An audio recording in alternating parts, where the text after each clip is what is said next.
flesh you out.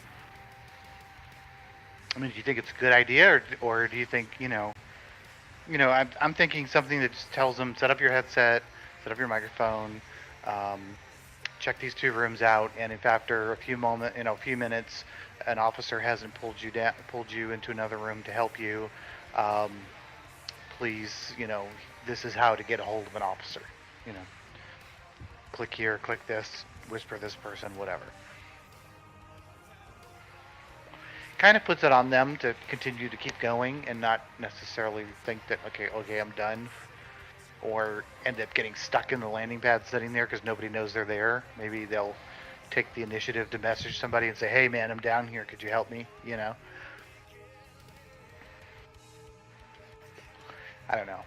Maybe it's not even worth it.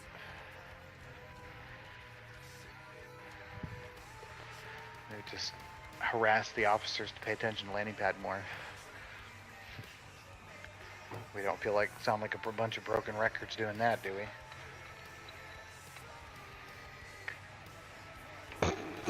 Broken record. Broken record. Well, it feels like, we start every officer meeting saying the same thing. Recruit and check the landing pad. And like the next couple days, there's like a ton of people that do it, and then it just kind of falls off again.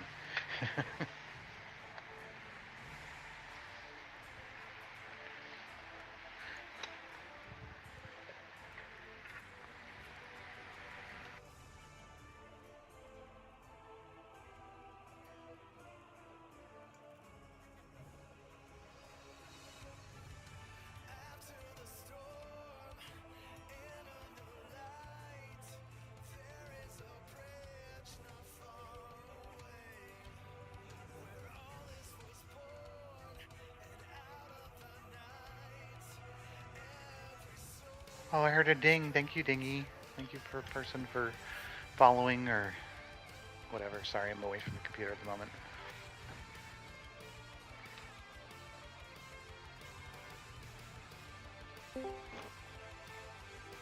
Hola. Hello. Is that Miss Joe? It is.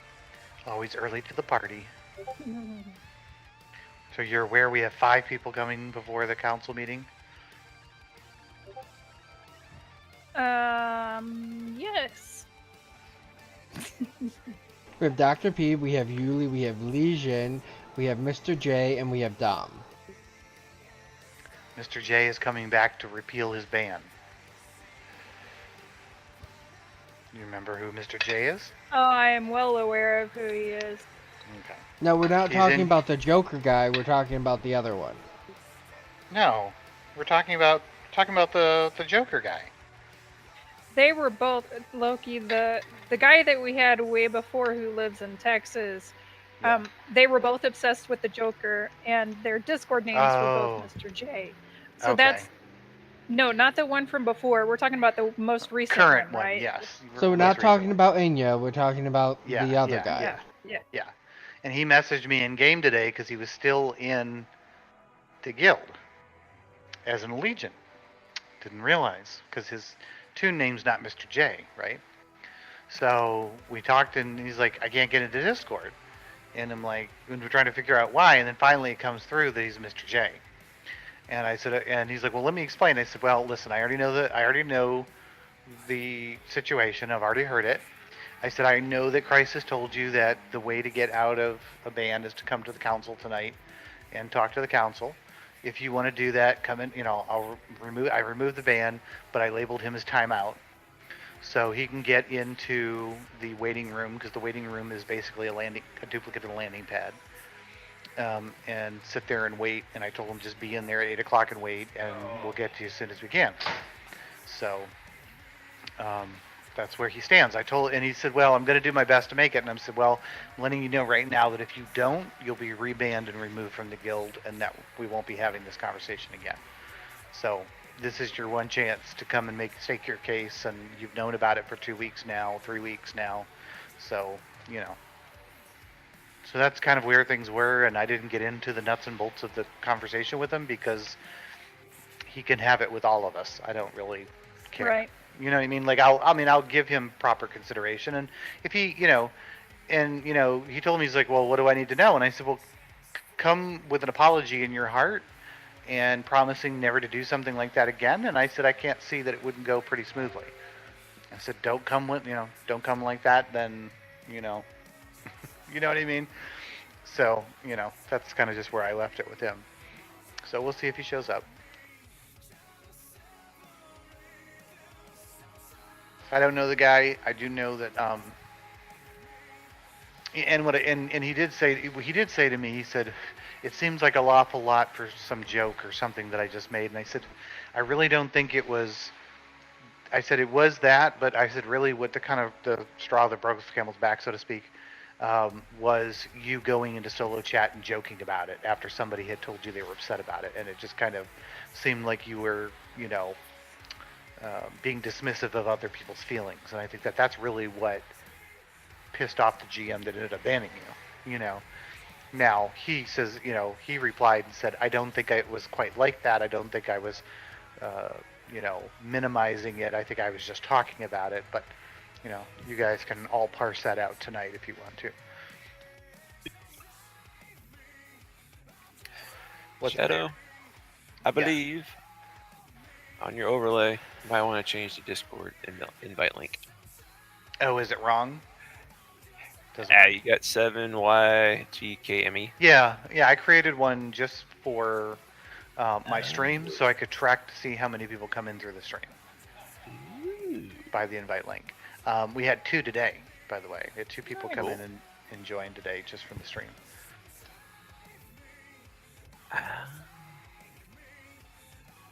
One is a tanned god. You posted a picture earlier. Oh Joe, my did you God. happen to see that one? The one with the motorcycle in the garage. Uh-huh.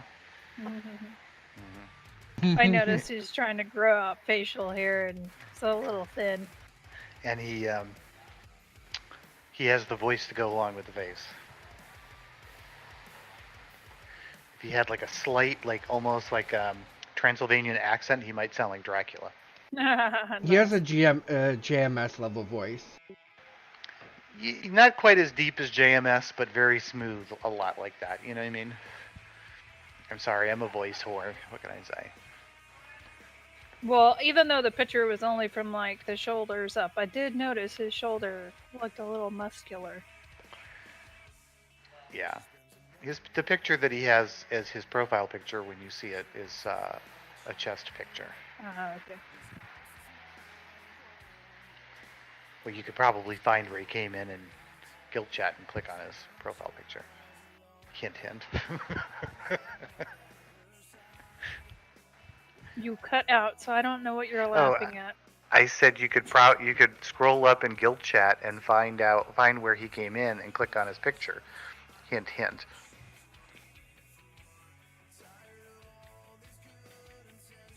I forget what his name though was. Remember Loki? Leonidas. Leonidas, yeah.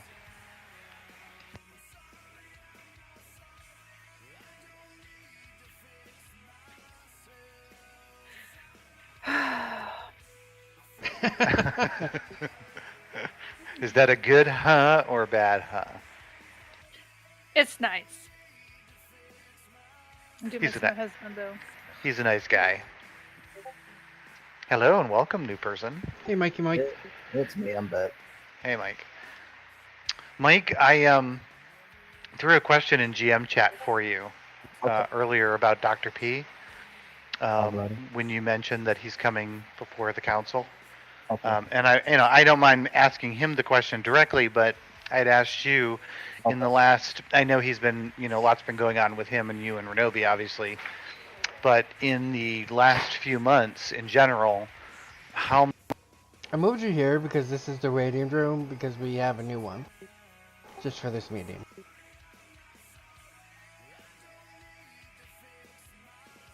How much has Dr. P recruited? Has he been actively recruiting for the realm? Oh yeah, most of the people that we've got has been him. I mean, I understand he might be getting people in through RBGs and connections that way, but is he actually pulling out SGI and hitting the invite button and throwing them out on occasion? Oh yeah, Okay. definitely. He got over 50 1 week, in just a week. Like about maybe 2.5, 3 weeks ago, before we all started getting crazy.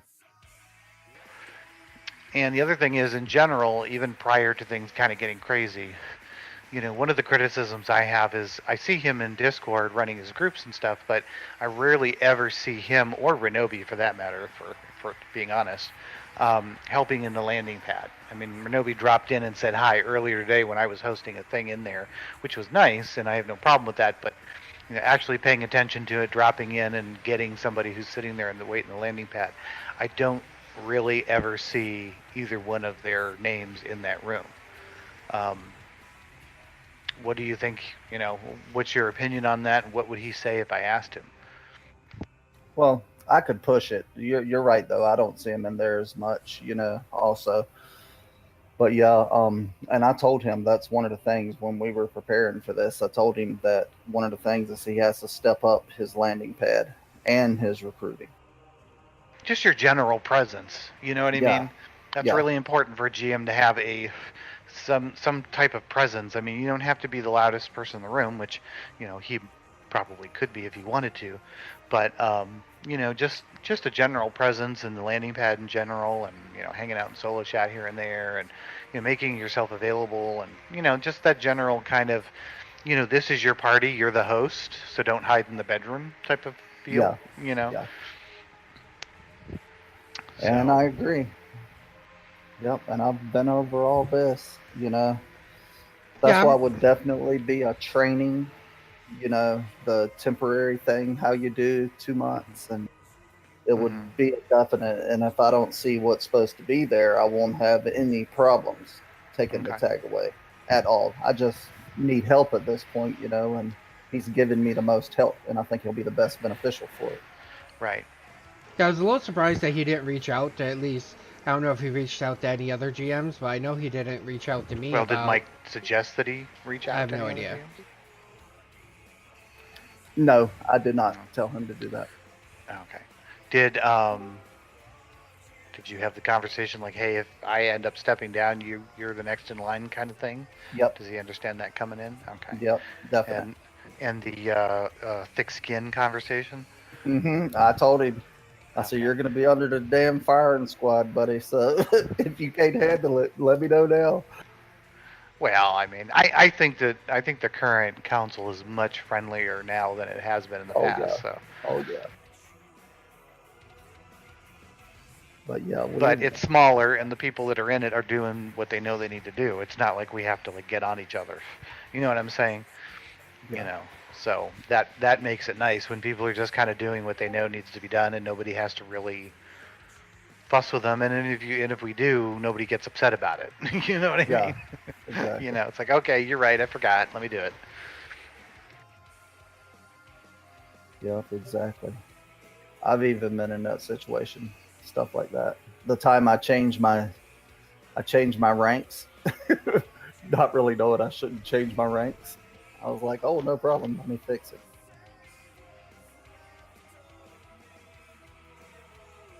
But yeah, we've had a lot of long talks about it. So, but like I said, he will definitely be under observation by me more than anybody else.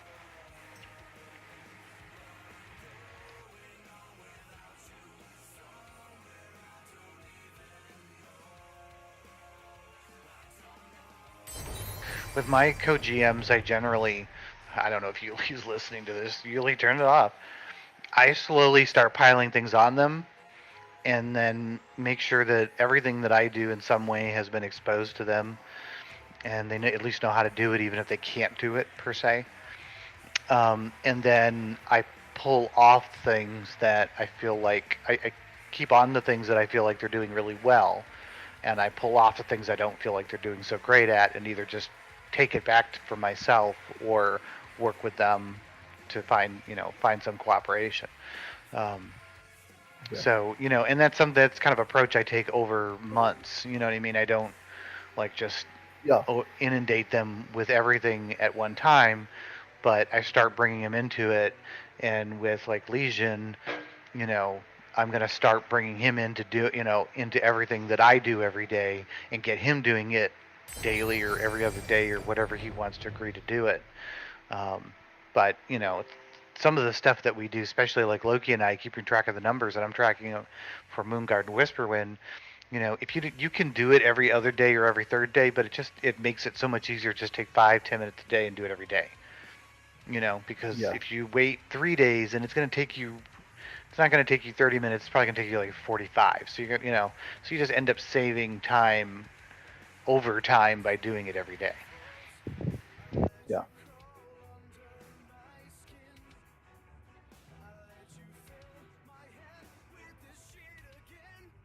But if he's going to be the GM in 3 months, then I want him to start doing everything now. You know what I mean? If he's if he's my co-GM, I wouldn't necessarily dump it all on them for Moonguard. But if it's going to be the GM, if he's going to be the GM in 3 months, he's got to get intimately involved with this guild and take some ownership of it quickly.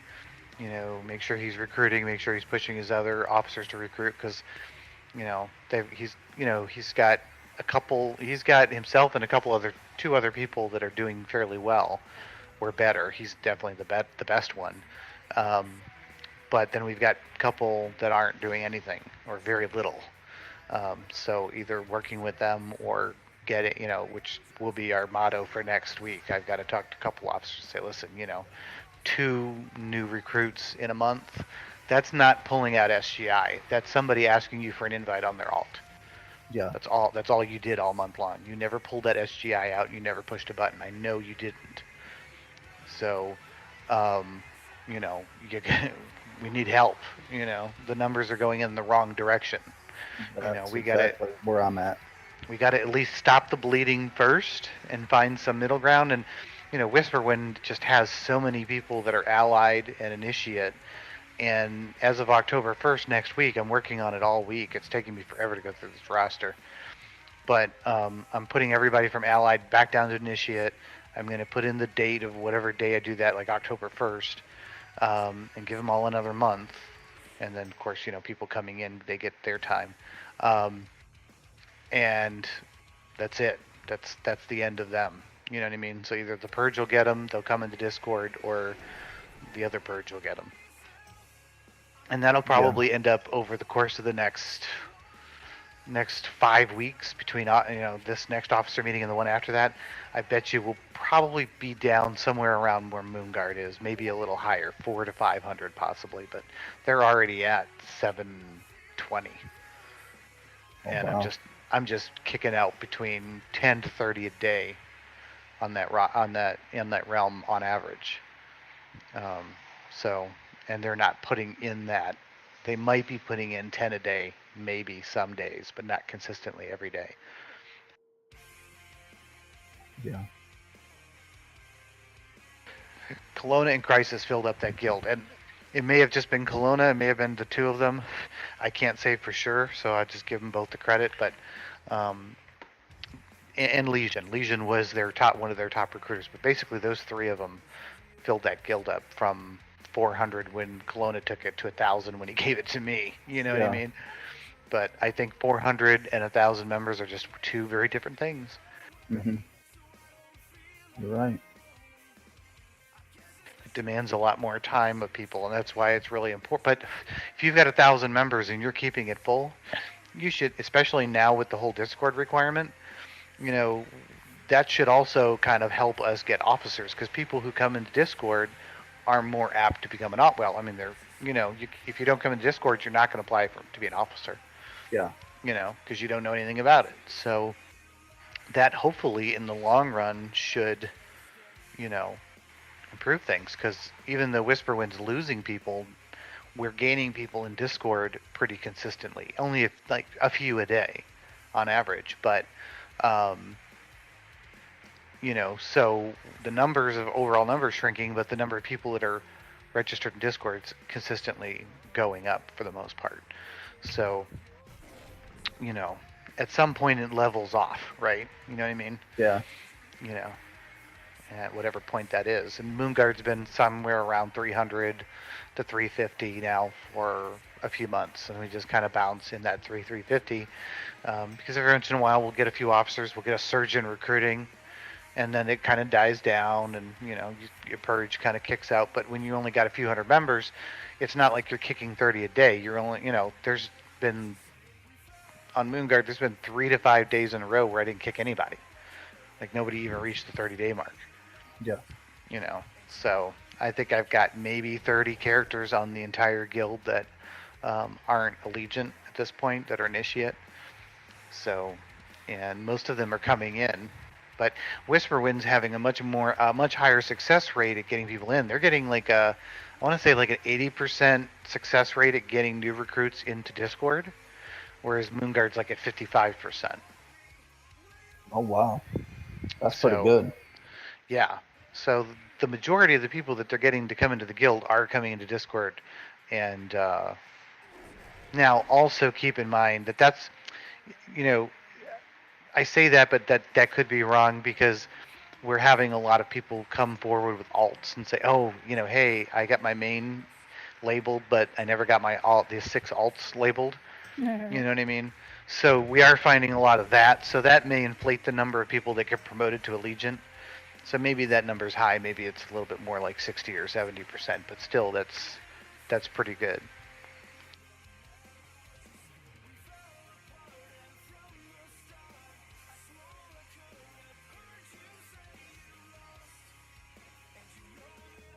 How's your Allegiant rank working over in Proudmoore, Joe? You haven't really said much about that. I mean, it's going well. We've topped 200 in Discord. I don't know the exact number off the top of my head, but yeah, it's steadily climbed since we, enforced it. And we always hovered around like 130, 140. We couldn't really break that, plateau. But yeah, it surged, and every day we get a few more, so it's great. It's 227. I just got through doing the numbers. Oh, look at Wow. you go. Nice. What about you, Loki? What's your Discord number? No, he's not there. I I think gotta hold check on. out my kid. He just crashed his bike major. Hold on.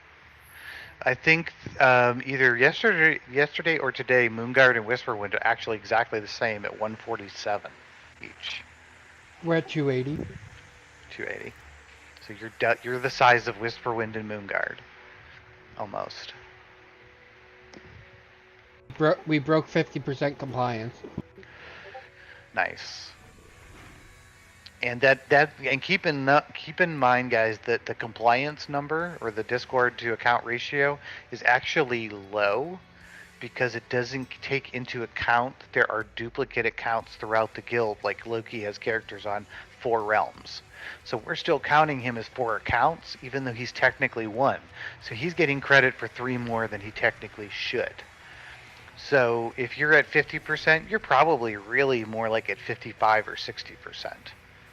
So you can add like another 5% on there, depending on, maybe 10, depending on how many duplicate accounts you think you have. How many alts are in your guild that are mains from other realms?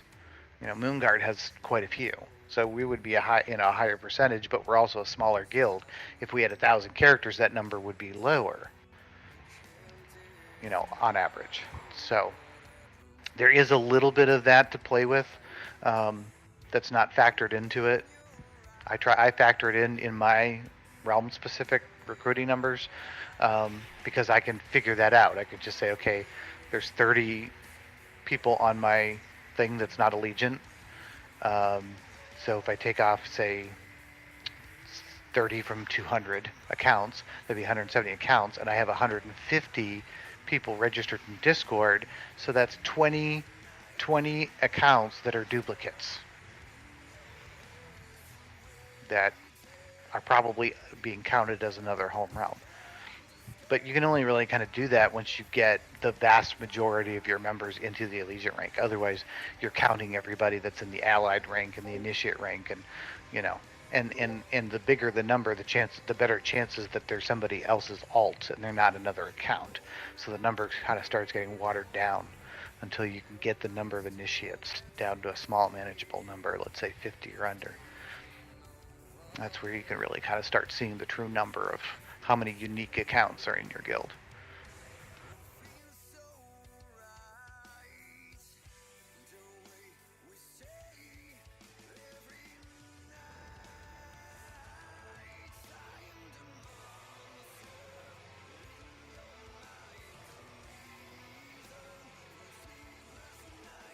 Guild roster theory craft 101.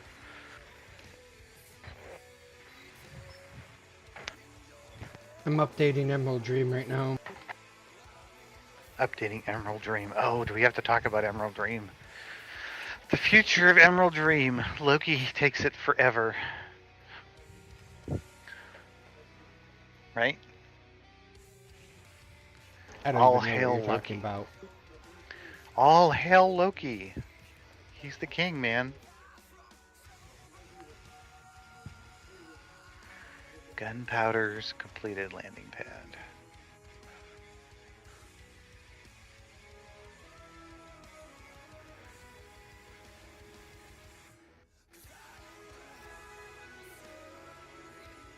We got 2 new landing pad people.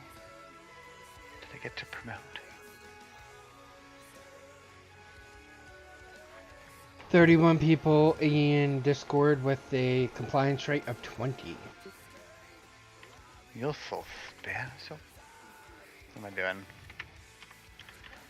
I'm way too high and way too tired now.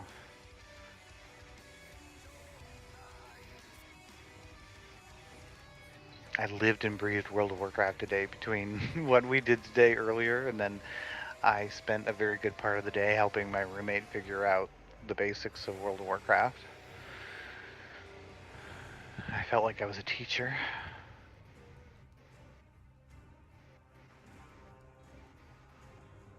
How do I get this? How do I get that?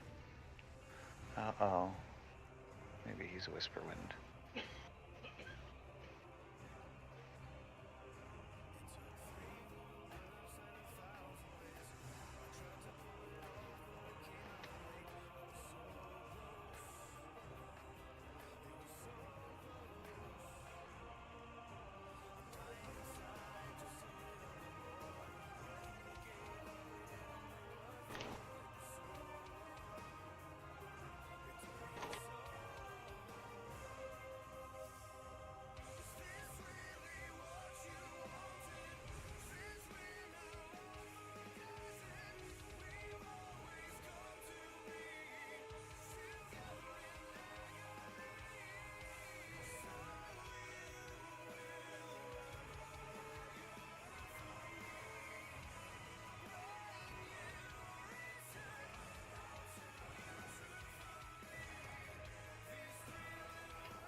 I'm back. Did y'all go quiet on me?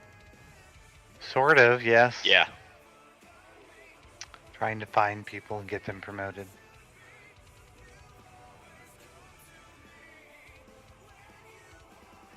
Pretty sure this guy's gonna be a moon guard. 'Cause he ain't on Whisperwind.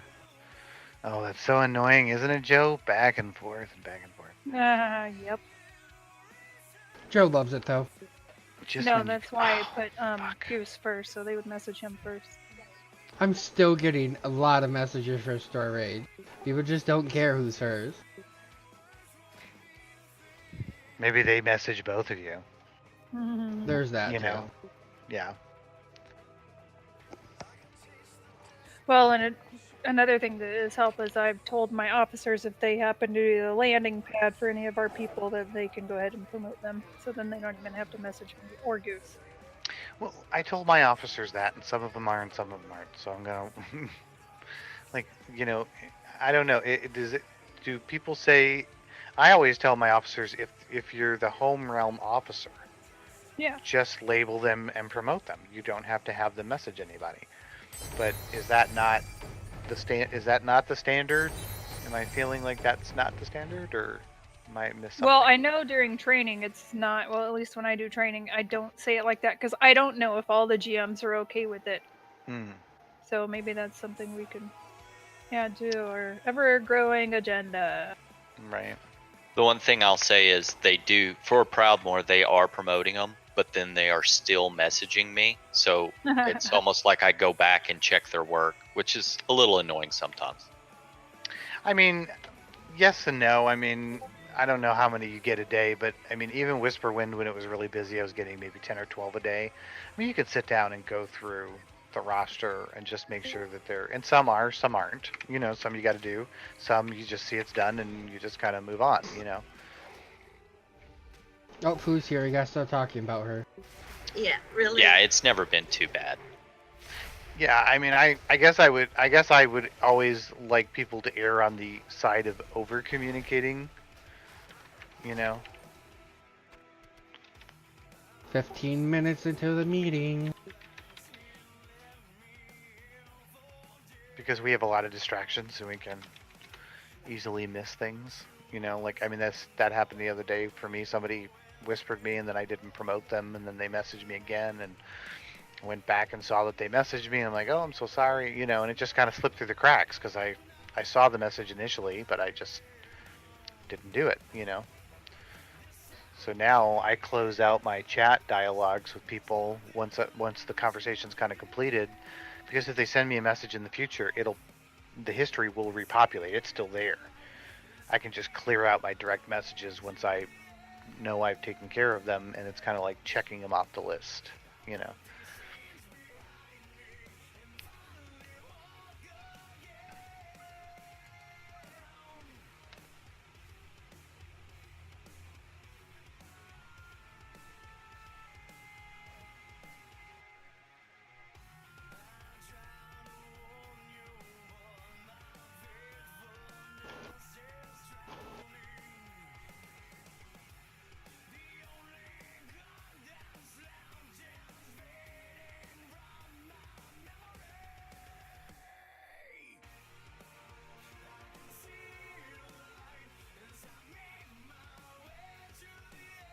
We have quorum. Mwah. Okay, so totally off topic. I've been working on some of my pet battle achievements, and in Northrend, I only need like 3 more pets to capture, and I'll have the Northrend Safari. This fucking little fox. I spent an hour looking for his ass, circling the damn Snow Peaks area, and then I'm like, okay, let me go research again. Let me read some comments because I've seen where he was. Anyway, it has to be snowing for his little butt to spawn.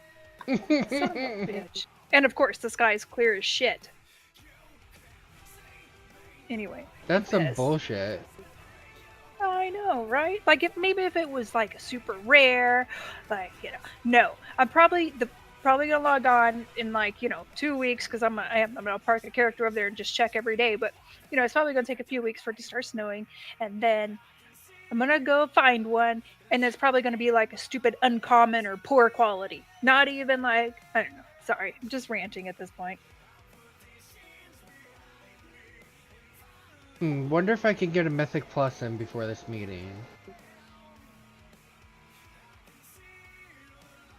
I highly doubt it.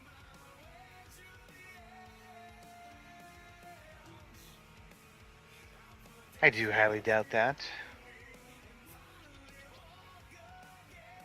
Maybe a Mall of Souls, but not a BFA one. Have I had anybody check yet?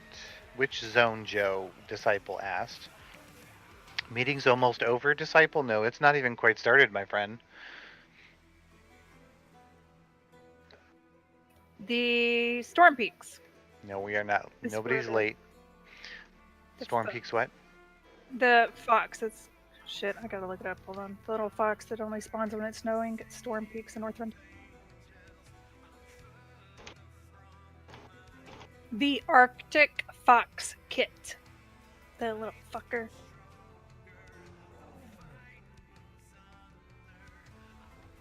What password? Who's asking about password? Somebody said, quick, copy the password. On your stream. Oh, when I went dead for a minute, they didn't see any passwords.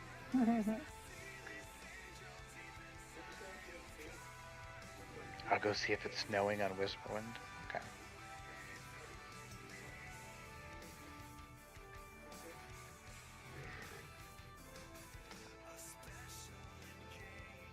Wearing a hat today, Shadow? Yeah, you know, I'm so stoned I didn't even realize this thing was on my head.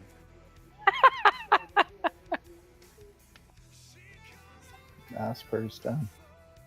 Yeah, you weren't wearing a hat earlier.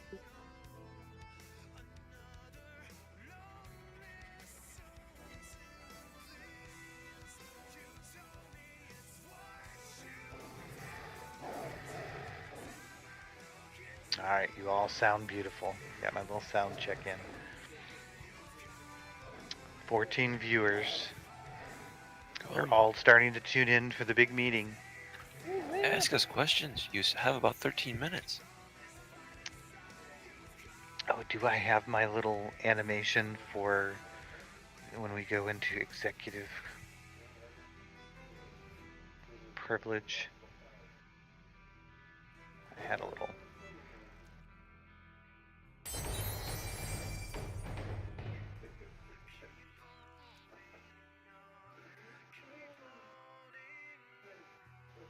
You have a garrison already on Whisperwind?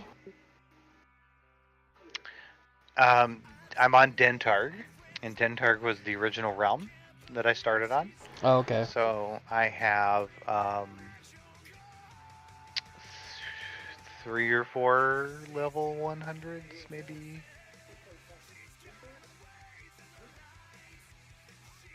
Got a monk tank.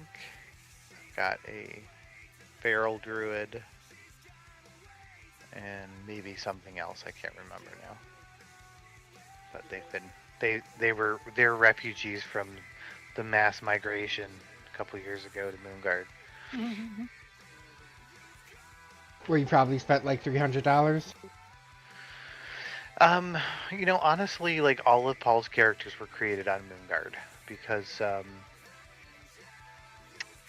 by the time he started really getting into playing, you know, I had gone through my multi-boxing phase, and I closed a bunch of accounts down, but I kept the second account open because I've always had 2 guilds, you know what I mean, or more running, you know, because of everything that always happens like it is now. So I've always kept a second account. That way, if for some reason I wanted to be logged into both at the same time, I could be.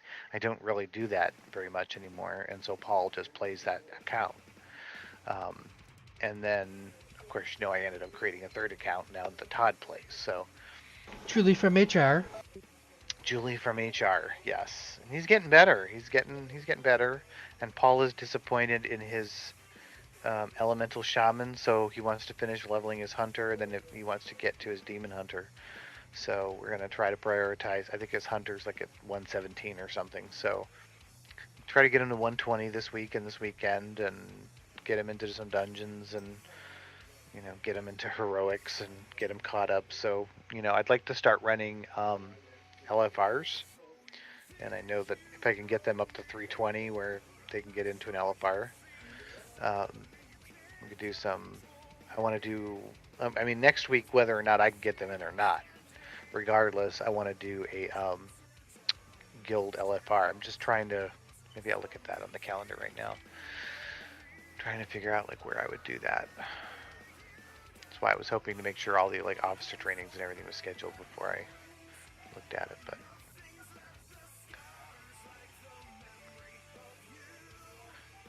Where is it light on the calendar? Especially where there's not a lot of raids. Mondays. Or Tuesdays. Yeah, but I like to catch people with that kind of stuff early in the week because I think that a lot of people do that kind of stuff early in the week. Get out the easy stuff out on their own. So, you know, keep them motivated to want to come with the guild, want to try to do it early in the week. But yeah, I guess I could do like Tuesdays at like say 9 o'clock. I don't want to go super late because I mean doing one LFR is not going to take more than an hour, hopefully, or hour and a half. But once you get into having 2 available and 3 available, then you might have to like split up the days or something because it tends to get a little long.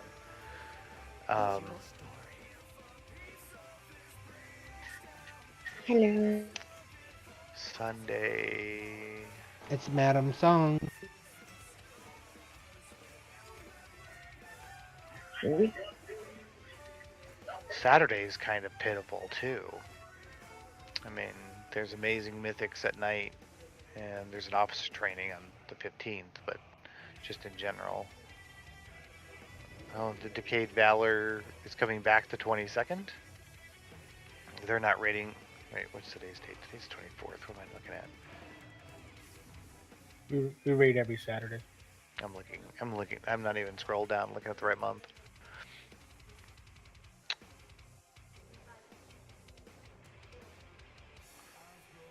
So Monday, yeah, Monday is kind of the, well, do we have anything like next the 2nd? Yeah, so we don't have anything. Azeroth's got talent. Well, that's interesting. The 15th.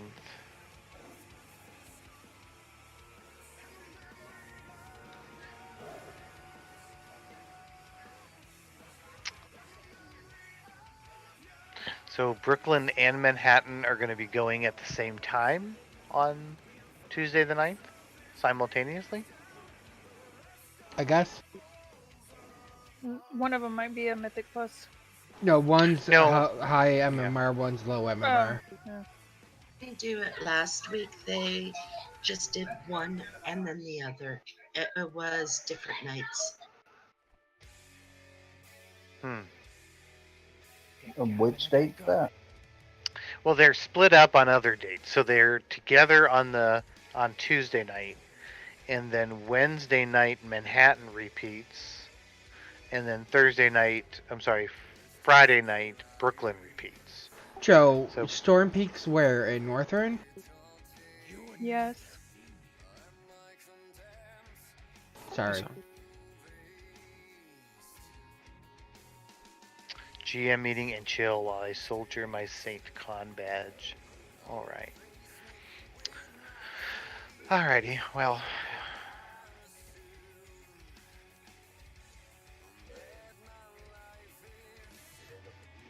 I want to do it when I can get some people to show up, but I don't know. What is Azeroth's Got Talent?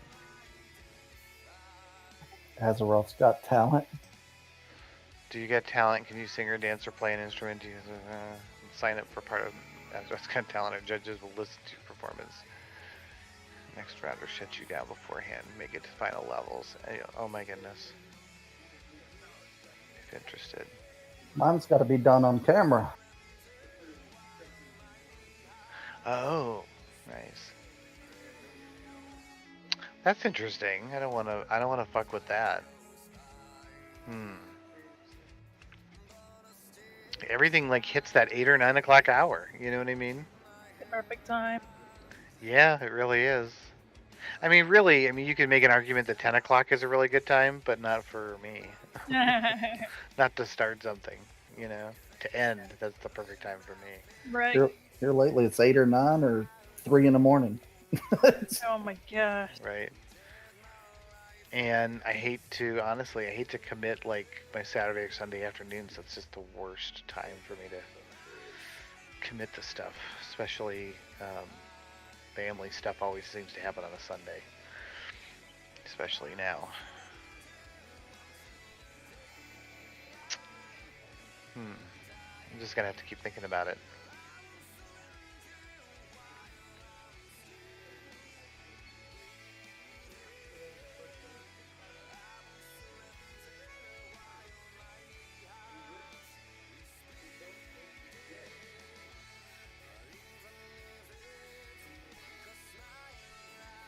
I wonder if there'd be people around that would do an early morning Saturday or Sunday LFR. I would, but I'm only one. Now, when I say early morning, I'm talking about like 10 on a Sunday. I know. I've Well, learned that- what early means to you. I got you. Well, even 9 would work for me too, to be quite honest with you. I mean, I've been up for a couple hours at that point. Stop it! I'm not going to do it. Or I think 9 on Saturday would probably be better. You get a lot of people that stay up late that might, or on other time zones, especially like Dan and like Jeff. They're usually up and around that time of day. I just have to like really spam it out to the guild. Why are you even bothering, dude? I'll have to think about that. 9 a.m. on Saturday. I don't know what that time of the day looks like. Oh, you're always sleeping? On the weekend, yeah. Oh, it's not snowing on Snow Peak here either. I want to check. It's not on Whisperwind either. I mean, I guess I could do it like 10 o'clock on a Friday night. That would be not interfering with Brooklyn RBGs at all, and that would be starting half hour after the start time of Bloodbath and Beyond. That's a raid team, right?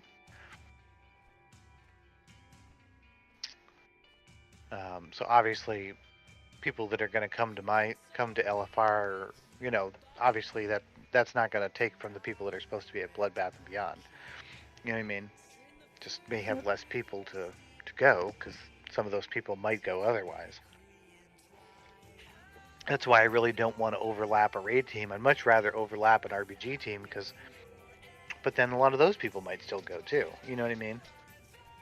So it really sucks. And then if you wait till Monday night, I guess if you really spammed it out, so people knew to wait till Monday night, but I don't know. Will people save their LFR, getting their LFR done for a whole week?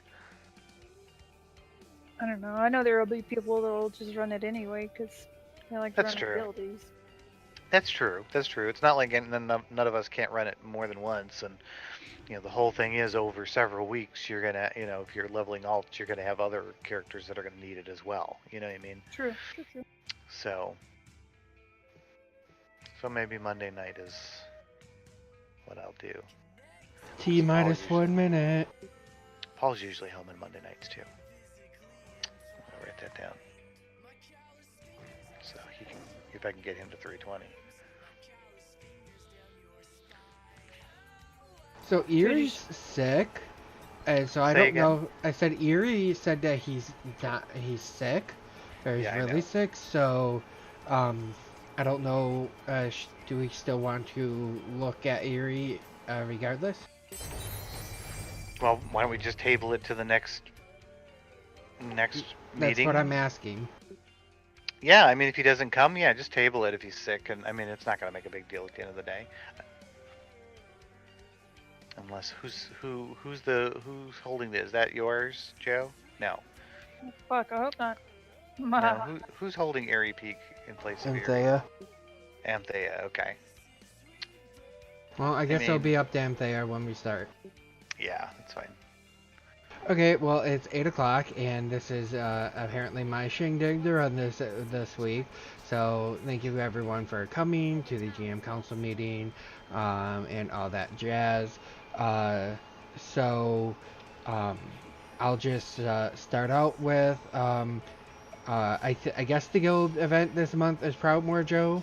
I know you just did one, so I don't know if you want to do another one this month. I just did fishing. What are you talking about? Oh, when was... No, for October. Fuck no, I don't want to do it. I just did 2. Food, do you Whatever, I'll want do to take fishing over again. the guild event? Well, you Is know it- what? If I'm going to do an LFR, why don't I do it this month, and I'll just use the LFR as the guild event. Sounds great. Is that I was okay gonna with... say because then in November I'm co-hosting the Extra Life event with. I mean, well, I guess we're all kind of doing that, but you know, with Shadow there, and so that would be like 4 in a row. Just share the wealth there. Okie dokie. AP, I know that we put something in GM chat about that, and I know that Shadow is going to work with Legion if he is brought on regarding the training for Whisperwind. We'll talk about Town Hall later. What I'm going to want to do first, there's no objections, is to bring Legion in to get him started with that. Are all of our people here? Do we want to? Oh no, Dr. P is here too, so we can bring them both in, and then we can talk about them separately.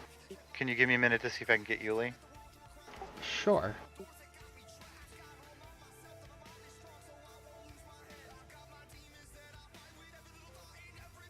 I mean, you can keep talking about something else if you want to.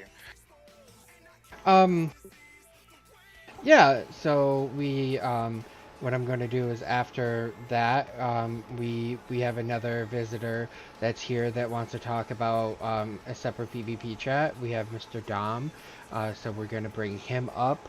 It looks like our friend, quote-unquote, Mr. J, is not here to appeal his ban. So we'll kind of wait until after the council, the GM candidates, and then if not, then that will be taken off the agenda because Shadow, not Shadow, but we really don't want to consider that if he's not even going to show up.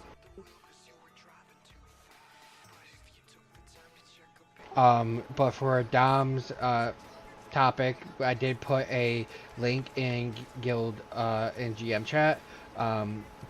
If people want to like briefly use this interlude to go over that.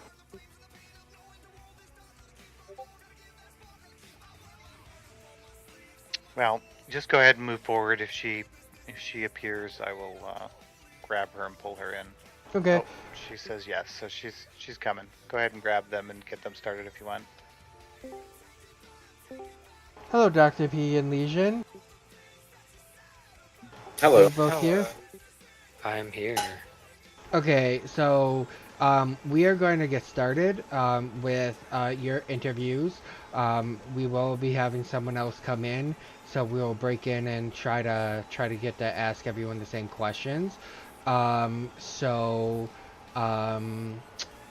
Let's start off with any questions for Dr. P and Legion. I have a specific question for Dr. P. This is Fu. When you're running an event and stuff, I know that you had posted one and you were a no-show, and so I ran it for you, and I want to know that that wouldn't happen again. Yeah, so I had cut, and that was like when I was running those events. I had just become an officer. I was not completely up to date on how to I couldn't take down events. I put it in guild chat that I was not running the event. I had said it on my stream, but it would not happen again. It was kind of just a brief lapse in my understanding of the rules and everything. Do you have the time to be doing this right now? Can you clarify that a little bit? I mean, you're really busy. You're traveling a lot. I know you said things settled down, but do you have the time to invest into an entire guild? I mean, you've got a lot of things going on. You're doing a RBG team. You're helping doing another RBG team. You're kind of doing all that networking, which I know takes a lot. I know that you're doing a lot. I know in order to keep that up, there's a lot of that going on behind the scenes.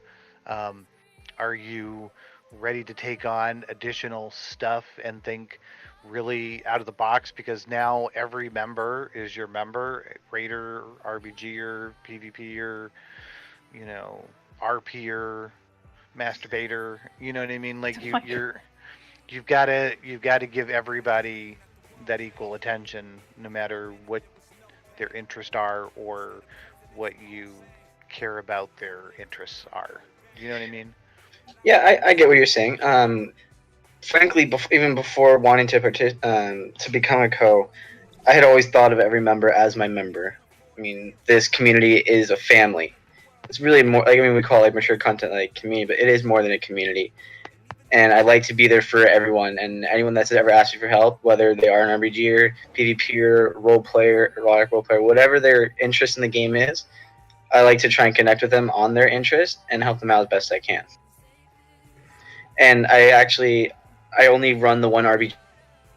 I give insight. I like watch the stream like when I'm driving or something, and I give him insight on how to do his better. But I'm not actually directly related to the Manhattan RPG group anymore. Yeah, I'm the assistant on Manhattan. Yeah, Legion took that over. So I mean, that also opens up time for me to focus on the community and what I can do for them as well. So I have a question for you, Dr. B. You know, over the time that you have been an officer and more recently, I haven't really seen you in the solo chat channels or in helping out on landing pad. Is that something, you know, if you were to be brought on as co, what do you plan to do differently to help ensure that you are moderating channels and you're helping out in landing pad and things of that nature? To be frank, like one of my weaknesses is the landing pad. I get a little kind of like clammy and stuttery when I am in there. So I mean, that is one of my faults. I will admit that I get a little simply lack of practice. Yes, it is, and it really is, because you're. I know you're not the type of person to get nervous talking to people. So, you know, it's just a matter of dive in there a couple times when you see me or Loki or any of us in there, and kind of check out a few people's styles and just find one that's your own. You know what I mean? Yeah, I've been trying to, but because of like the schedule, I've been on kind of like the later times. So when I am on, I have been in the channels. It's just been at a more irrelevant time, I guess, to say. Well, really, the late hours are the most relevant time, because the times that we seem to have the most people that are coming in and not getting any help is kind of like 2-3 o'clock in the morning till 2-3 o'clock in the afternoon. Really, I mean, we're covered best between 3P and 3A, better than we are between 3A and 3P in a lot of ways. And I don't know if any GMs would dispute that. You know, observation. So, you know, that is a great time to be around and to be helpful, is those hours that, you know, most of your GMs are probably sleeping, you know? Yeah, and like to say like, I'm never in there, I do pop in there like when I'm able to, and like I'm not dead asleep tired. So, I mean, I have been getting people through. I've not been getting like the amount of people through that say like Joe or you, like you lean or you shout like you guys do, and that's something I will have to work on. And I admit that. I'm not trying to say that like I am doing it. Like I admit to that I need to work on it. And I think just part of the general, you know, the general advice or concern is and something that we all push each other on all the time. You'll find that out is just having a presence. You know what I mean? So it's not falling to any few people, and that's, you know, and that's the same mantra that you hear as an officer. But, you know, officers in a lot of ways have more room for excuse than we do. The buck stops at us. There's no excusing it to somebody else. There's no saying, oh, I forgot, you know, my assistant forgot to remind me. I mean, my dog ate it. You know, those aren't excuses we get to use. If we make commitments, we have to follow through with them. And if we're not, we have to communicate that. You know, sorry, Shadow. If, you know, if a GM and a co-GM doesn't show up to the officer meeting, who do their officers talk to? You know, so we don't have those choices, you know, unless they're absolutely necessary. And if we have to exercise them, we have to communicate to make sure the people that are depending on us, you know, have an option and know where to go, and we know where to tell them for you. You know, so it's that really level of communication that for most of us is just kind of secondary. We don't think about it, but it's something that's really important new coming into this. Well, like, and I've made all I've made all the meetings. I know, like I was a little I was cutting close to the wire today. And I think maybe we might be making Dr. P feel a little bit, you know, singled out. We do have 2 other people that are coming up for a GM in training and a co-GM that I'm, I guess, well, my co-GM. I'm obviously. It's still a relevant question to be asked. What's that? No, I said it was still a relevant question to be asked. Absolutely. I'm not saying any of the questions we've asked him isn't relevant. I'm just kind of suggesting maybe, is there any questions for either Yuli or Legion? I know Legion has probably talked to at least 50% of the GMs and co-GMs in this room by now, if I'm not mistaken. So I know that he kind of comes in with that benefit. And Yuli's coming in as my applicant for my co-GM on Moonguard. And her and I have chatted a little bit, and hopefully she's ready for this. So if anybody has any questions for either one of them as well, let's not forget they're here. Okay, Yuli, it's food here. I want to know, were you told that if at any time Shadow steps down, you would have to step up as GM? Yes, Shadow told me that. Okay. It came as a surprise to me, so I'm just asking. You're gonna hold that against me, aren't you? What came as a Loki. surprise to you, Fu? That I asked her? I forgot to tell her that she would be my successor if I stepped down when I put her up for co. He didn't give her that detail. Okay. Yeah, that small little detail. And she also knows that obviously if that were to happen and she couldn't do it ethically, that she would, we would have to turn the guild back to the council and, whatever happened. But yes, hopefully, she's going into this understanding and wanting that, and we've had that combo. Do we have any other questions for the three of them? No, we haven't asked Legion anything. Well, we've all talked to him, I think, though. Yes. But okay, so for Dr. P, how long have you been an officer? About 4 months. Okay, thanks.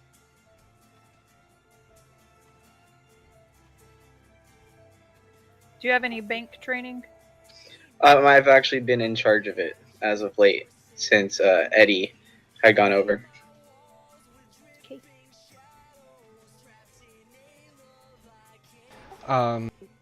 Does anyone else have any questions for the three of them? Okay, so what I'm gonna do is I'm gonna drag you all down to the waiting room, and Shadow and I will turn off our streams, and then we will deliberate, and we'll get back to you. Thank you for allowing me to be here. Thank you. Thanks. I want to hear Dr. Ford's testimony first. Hold on. Just Oh, kidding. God. Let's not talk about that. All right.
Let our voices be heard by the masses. We're back, people. We're back. Oh wait. All 20.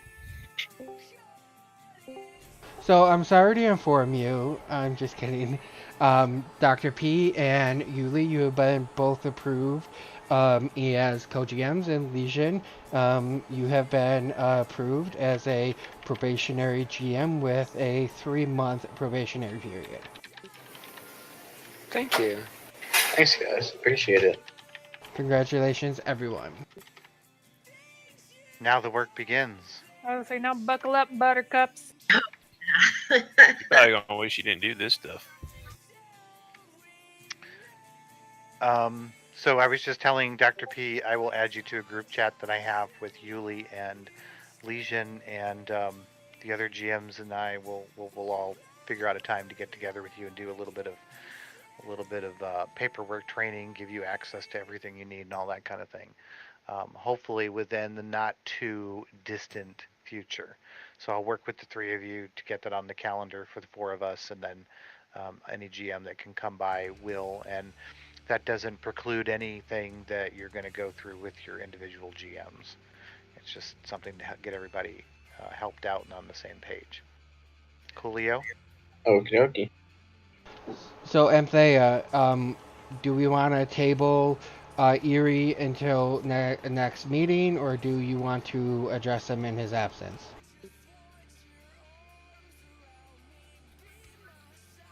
I don't know if it'd be fair with him to not be in here. I say we just table it. He was supposed to be a GM for 3 months anyway. This is still a month early, right? Yeah. Yes. All right. So, Which I think we make it table, but I will say this though. He's ran with AP. I think I put this in, and I typed it, I believe. But with words, he's taken it and ran with it, and he now has his first senior officer. You know, he comes to me for advice, or I think he probably, I say swear, but I should say, he probably also goes to Song for some advice, if need be.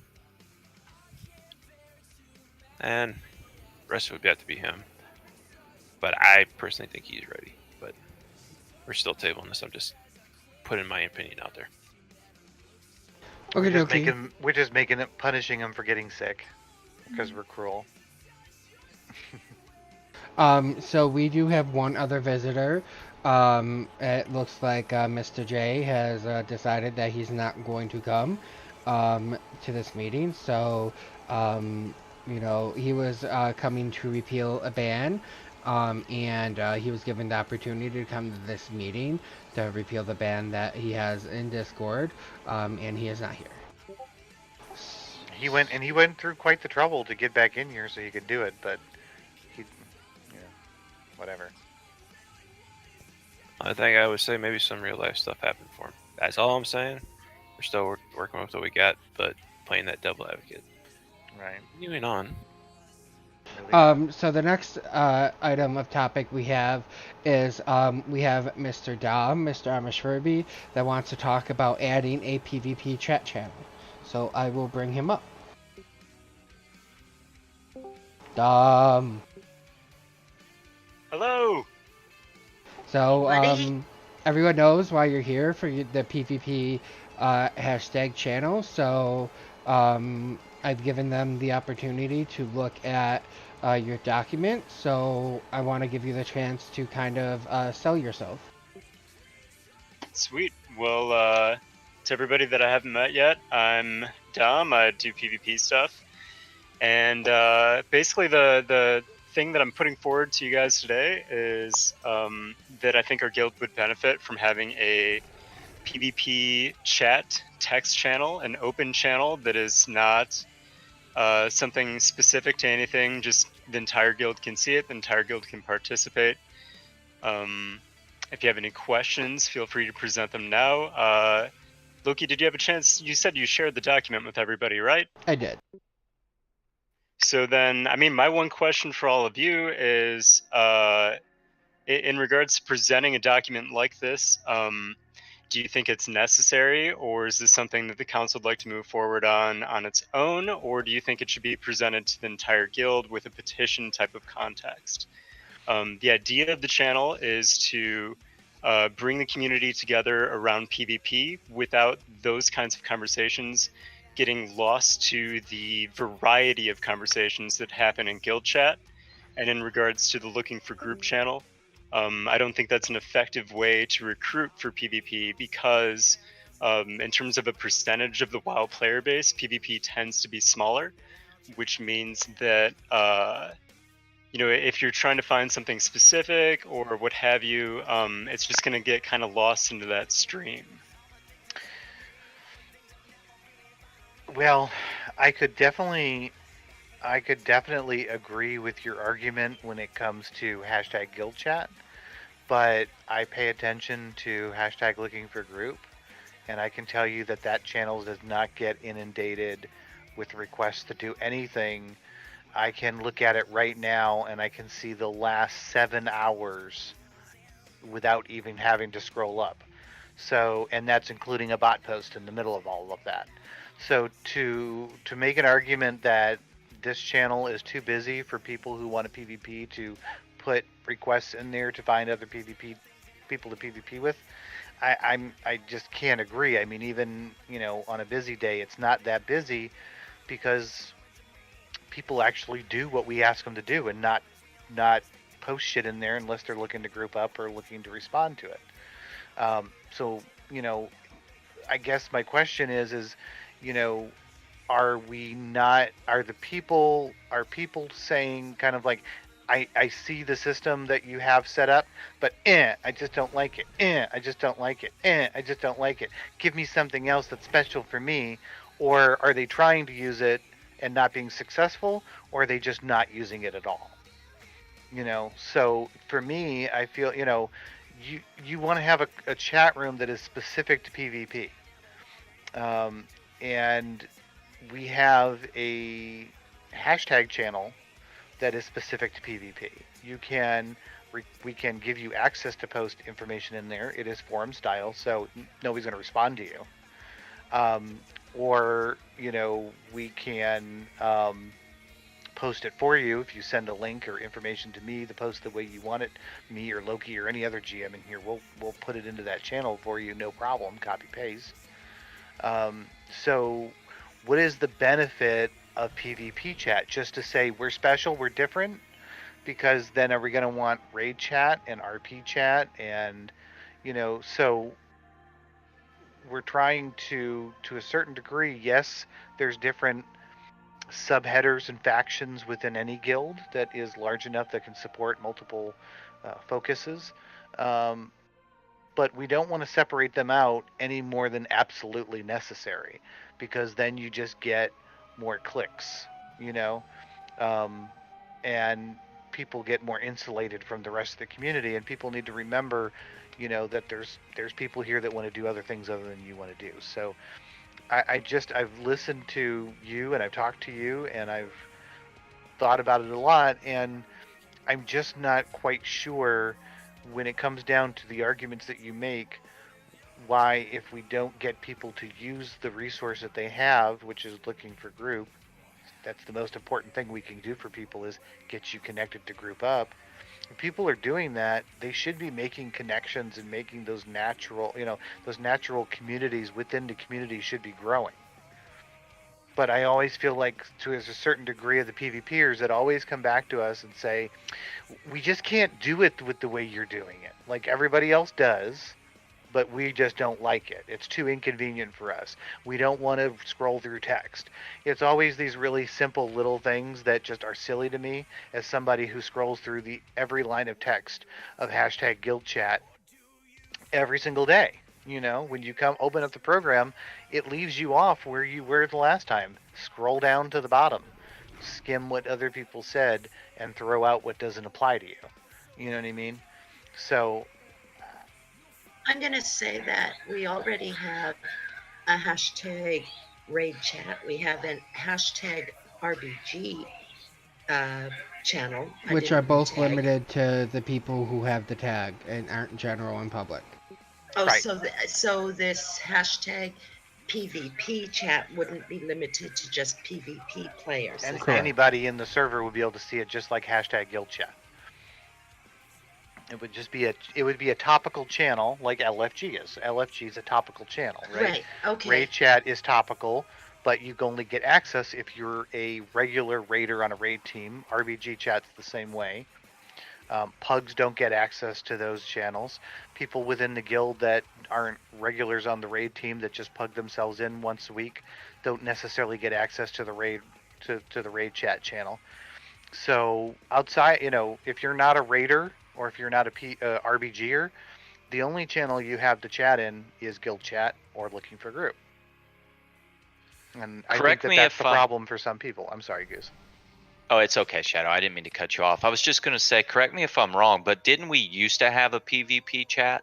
No, That- Voice channel. we had a PvP text channel that someone unilaterally made that was deleted once. It was The RBG group started up. Yeah. yeah. So we That's did what have it a was supposed to general be one. for, and it wasn't set up properly. Sorry, Loki.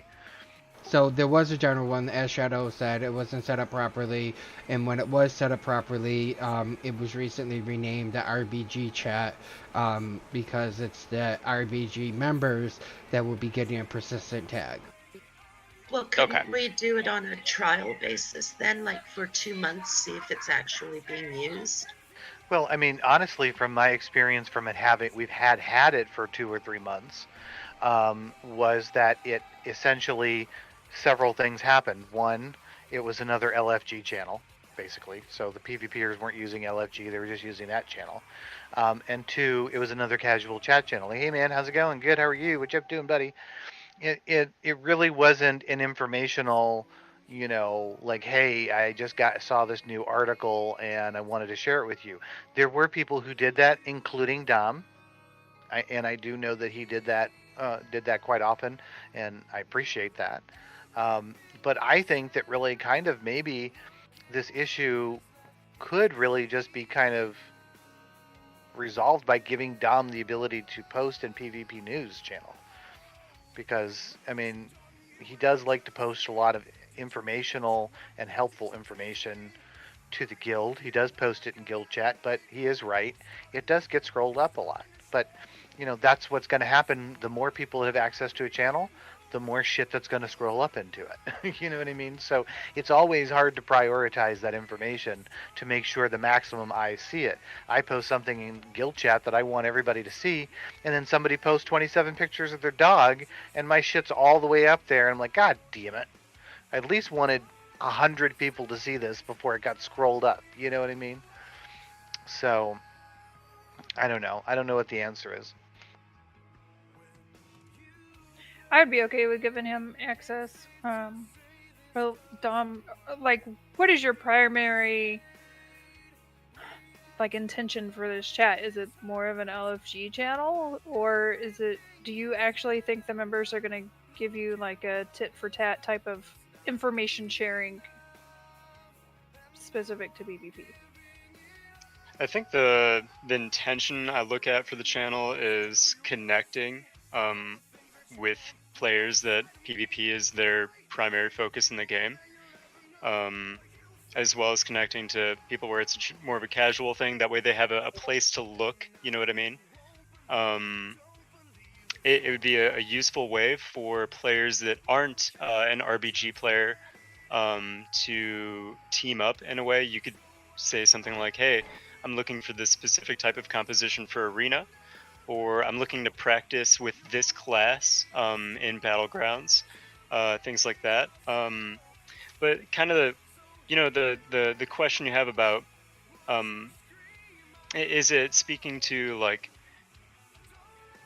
what I would anticipate players actually using it like, or really just what is my vision for it? Because really my vision for it is thinking in terms of retaining these kinds of members, showing them that, hey, this is something that we care about as a guild.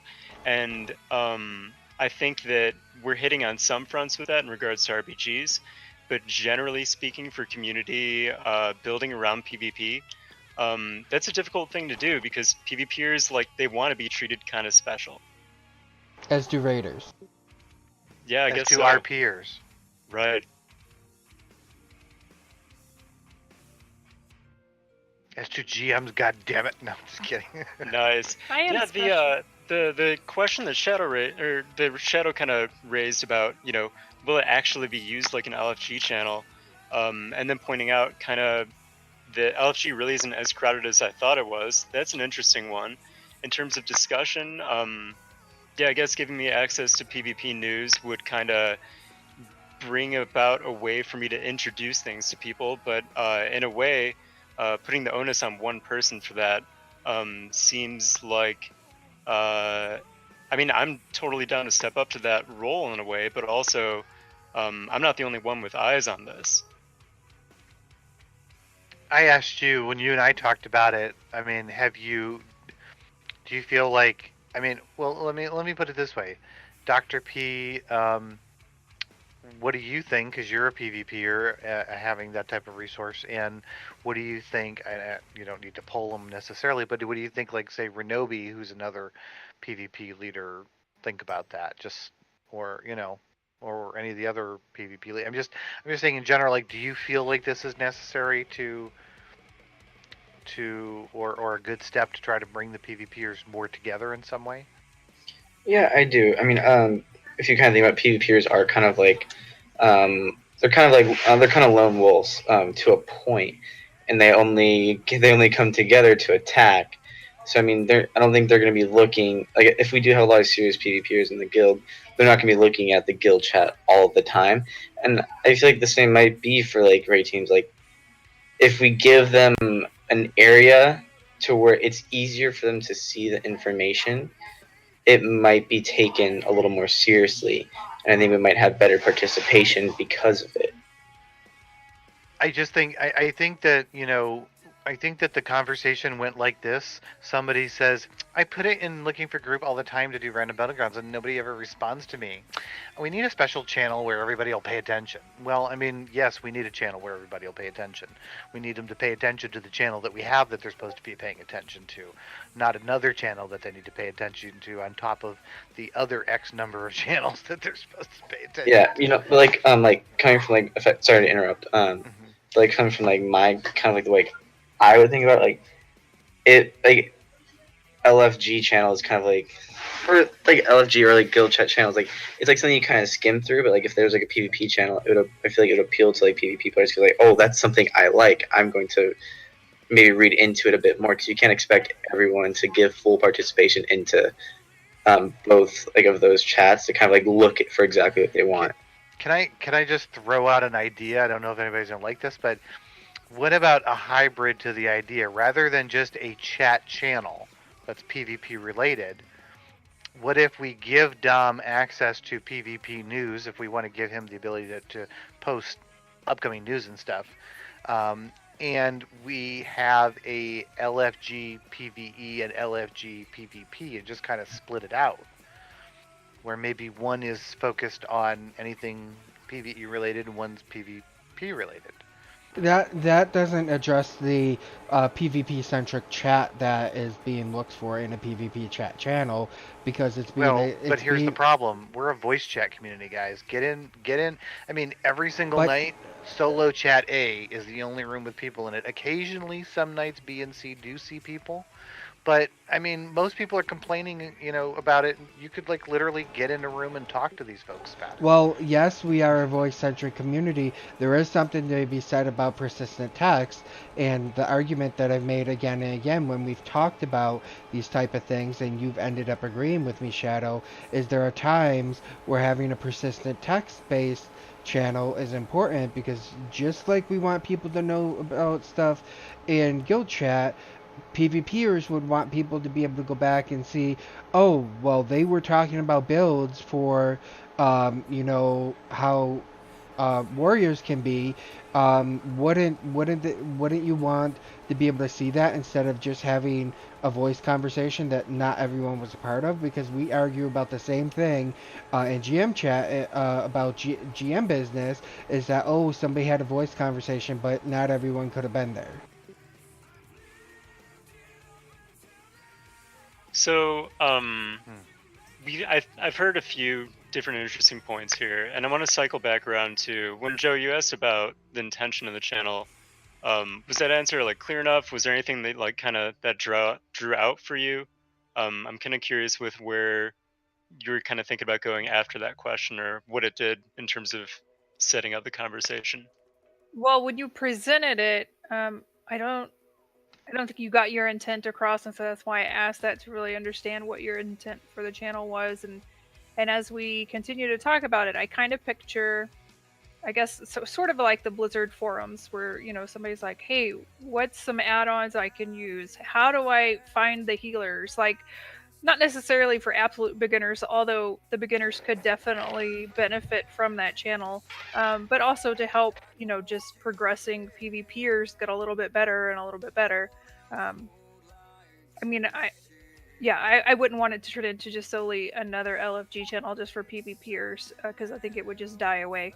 But I would be willing to give it a shot if it's more of an exchange of information and a kind of help the fellow guildies, whether they be new or not, to PvP, and not just help like, oh yeah, go smash the horde, you know, like real help, like some strats and, you know, what's the best, you know, talents to use, or, you know, things like that.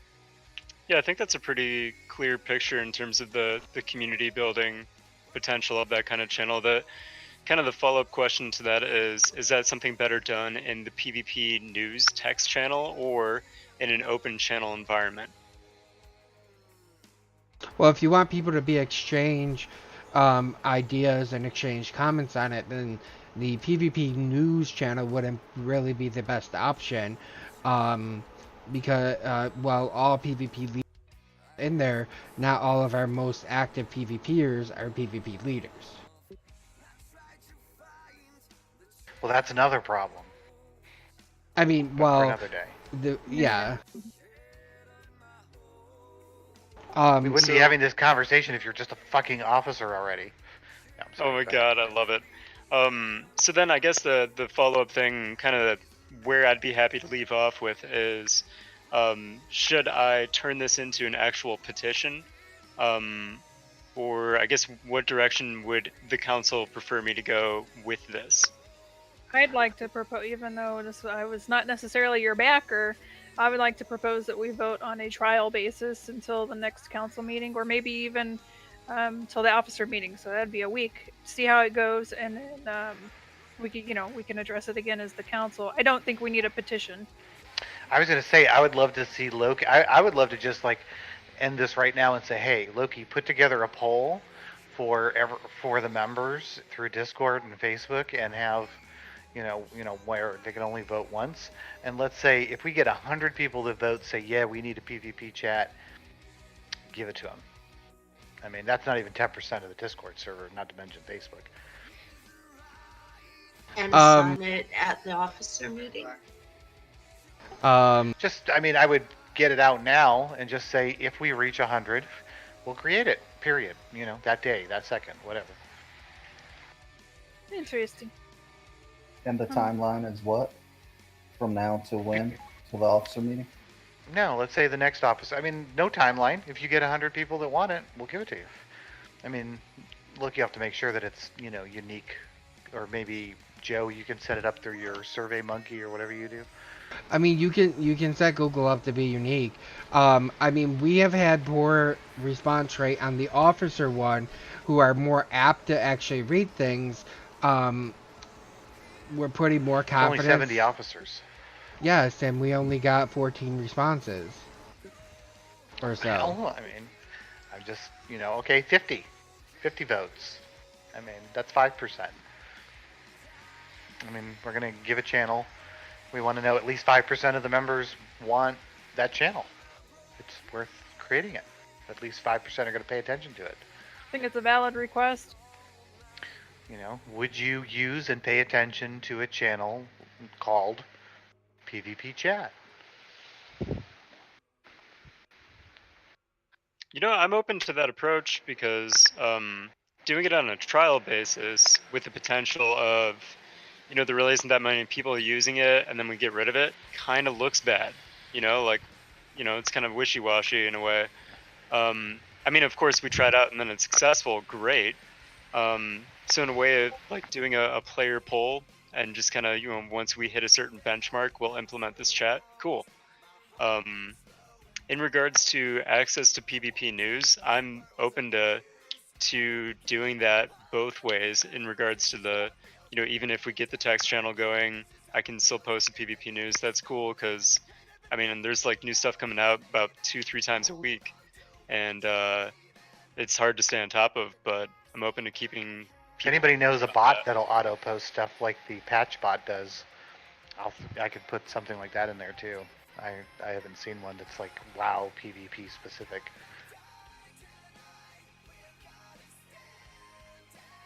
So, I mean, is there a general consensus on if we would like to do a poll, or if we would like to just do a trial basis until the next council meeting? Well, why don't we vote instead of yes or no? We say poll or trial. Poll, trial, or no chat.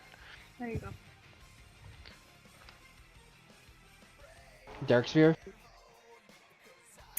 I say trial. KT? Trial. Moonguard? Poll. Proudmore? Poll. Fu? Trial. Legion? Trial. And Wormrest? Trial, but where's the poll at? There is no poll. The poll would be created if we decided. I wasn't talking that poll. Nah. It is the consensus is to make a channel and have it on a trial basis until the next council meeting. Okay. Is there any objection to Dom having access to post in PvP news? Nope. None from Wormrest. Okay. All right, Okay. Dom. Congratulations, Dom. You now have a trial channel that either Shadow or I will make between now and tomorrow. Sweet. Thanks for your time, everybody. Yep. Ta-ta for now. Bye. Adios. Thank you.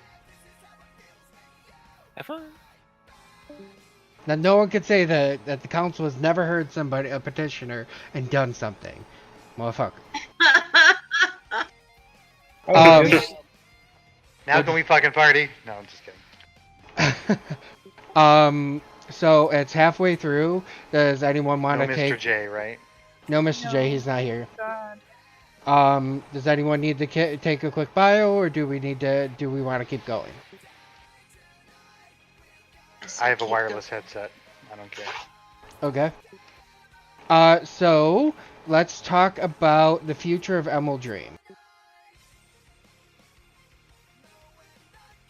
I'll start off as being the current GM, holding Emerald Dream.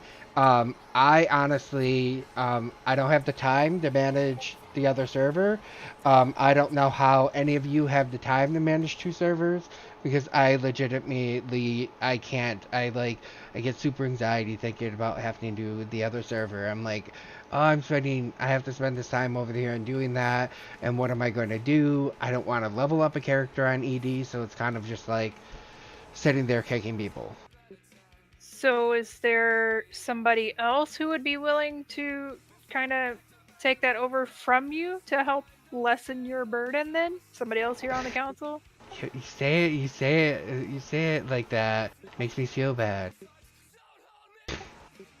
No. Does anyone else want to, take over ED? I know we've talked about whether or not we wanted to shut it down in the past because of its, poor history. And I don't know if anyone wants to take that over and kind of just try to revive it. There are, just for statistic purposes, because we like to do that, there are currently 31 members on Emerald Dream, and that's counting Loki. And that was about where whatever that other realm was when we voted Lightbringer. That's what Lightbringer was when we voted to disband that one. So just a little. And FYI. Emerald Dream has one officer. He's the senior officer who does not recruit at all. And why the fuck is he over there? I am. It's on my list to address it.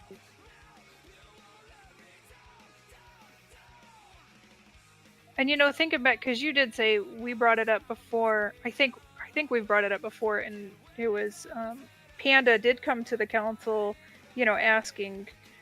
I want to say pleading, but kind of pleading the case to keep Emerald Dream open. And I think we all did, because at least a little part of me, I had a heart for the guy, and I wanted to give him a chance. But we see how that has ended. So. Panda is your one senior officer that's not doing anything. Oh no, I'm sorry. I have 2 senior officers. Include Panda has worked and he has done some recruiting, but he did move again. And started a new job. So I'm giving him somewhat of a little slack as senior officer, because not as much slack as I could give him as co-GM or GM, but Is our panda friend on the lam or something? Like he's moving an awful lot. I don't think he's on the run from the law there, Foo. Oh, is that what that phrase is? I had no clue. Yeah. On the run from the law. I just know that he's going through a lot, both with personally, and relationship wise, I believe. I haven't really talked to him about that, but yeah, I know he's shared with people different things, so I'm not gonna tell his business. Not to sound cold-hearted, but we're not talking about Panda, we're talking about ED. So are you suggesting we close it down, or you're just wanting to kind of get other people's ideas on that? Putting me on the spot there. Just out with it, man. Well, yeah, come on, man. Time is. I've been asked repetitively not to let the council shut down ED, but By whom? think by Panda, because it has been his home. I don't see a way for us to sustain Emerald Dream. Over 6 months ago, we reluctantly allowed it to stay open with the promises almost written in blood that it would be revived and a lot of hard work would be thrown at it. And, it hasn't. It's floundered. It's nothing has been done in the last 6 months that we reluctantly allowed it to try to, give it a second chance. So whether you want to say it or not, I'll say it for you. Let's legitimately talk about shutting down the ED. 31 members is not a lot. No. So I would say that too.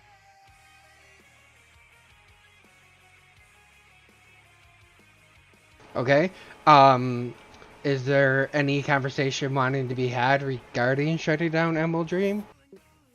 Where's the 31 number? I see 31 in Discord, but 150 on Nuts and Bolts for unique account. Well, right. So regardless of the members, we're talking about the people who would be affected that, and again, not to sound cold-hearted, that we would care about that would be affected by this. Got you. You know what I mean? So if they haven't even bothered to join the whole community, then they're really not missing out on much. That there's not much going on that chapter anyway. So I mean, if the chapter was to disband, or we held it just because we didn't want to get rid of all the mats, or I don't know, whatever. But I mean, if they're that small, they've got 1 to 3 people logged in, maybe 5 at night. You know what I mean? It's not a real busy active guild.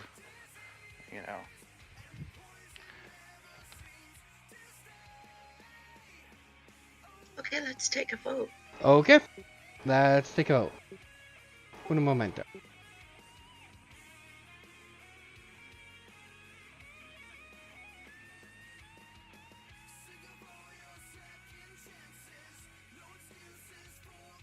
AP's not here. Dalaran Darksphere.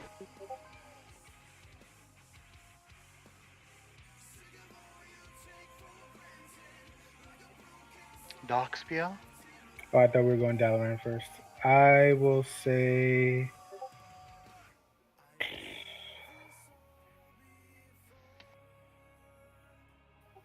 I will abstain on this one. Kel'Thuzad. I say yes. Moonguard What's the question again specifically? to shut down Emerald Dream. Okay. Yes. Proudmoore.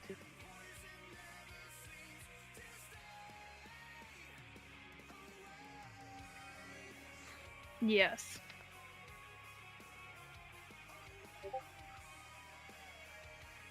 Whisperwind. Abstain. Warmers the Cord. Abstain. Fu. Oh, shut her down.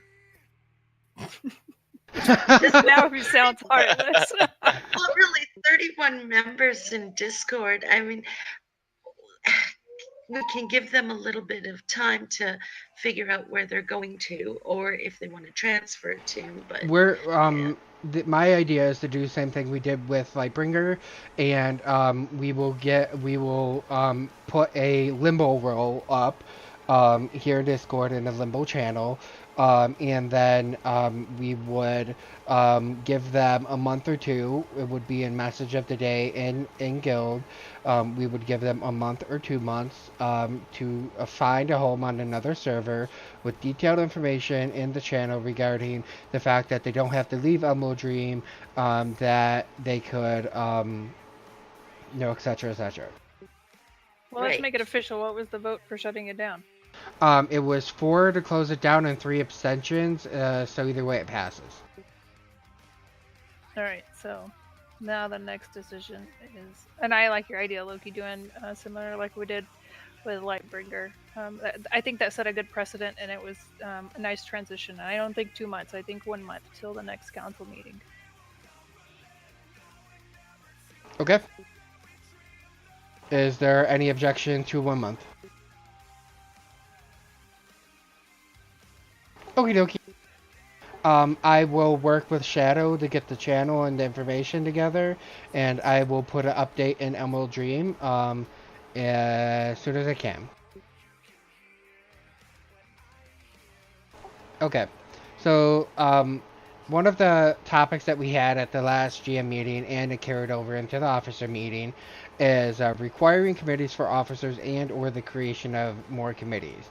The officers did overwhelmingly say they did not believe that requiring the committees would be in our best interest, but people were willing and interested in seeing more committees being created.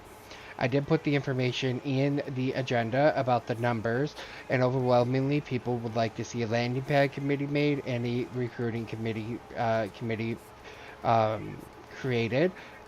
That's 14 and 13 respectively, and 10 people believe that a senior officer / banking committee should be created. Those are the top 3. So they want us to do more work, but they don't want to be guaranteed to have to do it themselves. Yes.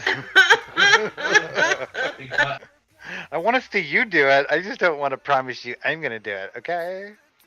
We did have a tie for streamer and social media committees, 7 and 7, and then we had member outreach, class helping committee, and achievement collectors as 1 apiece.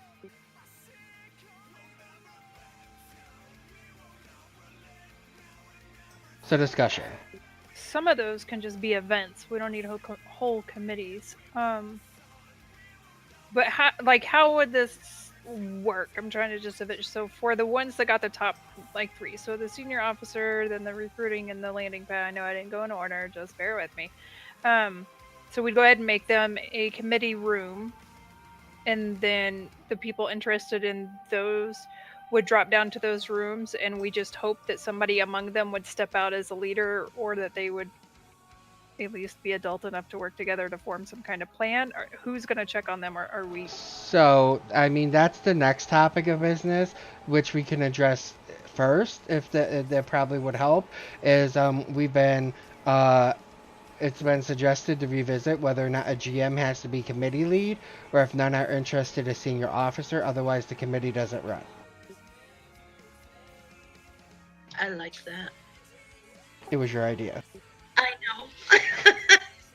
well, it was a discussion with myself, Loki, and Shadow about, it's all fun and grand to make these committees, but if people don't want to actually lead them, then what's the point? It's just making work for us.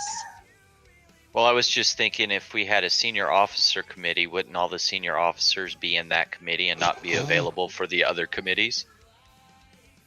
Yes, and then who would run the senior officer committee? Exactly. So, that is a good point, which is, so what we could do is decide whether or not we want to make more committees, and then, and next month decide which committees, by internally deciding in the council and having yet another poll.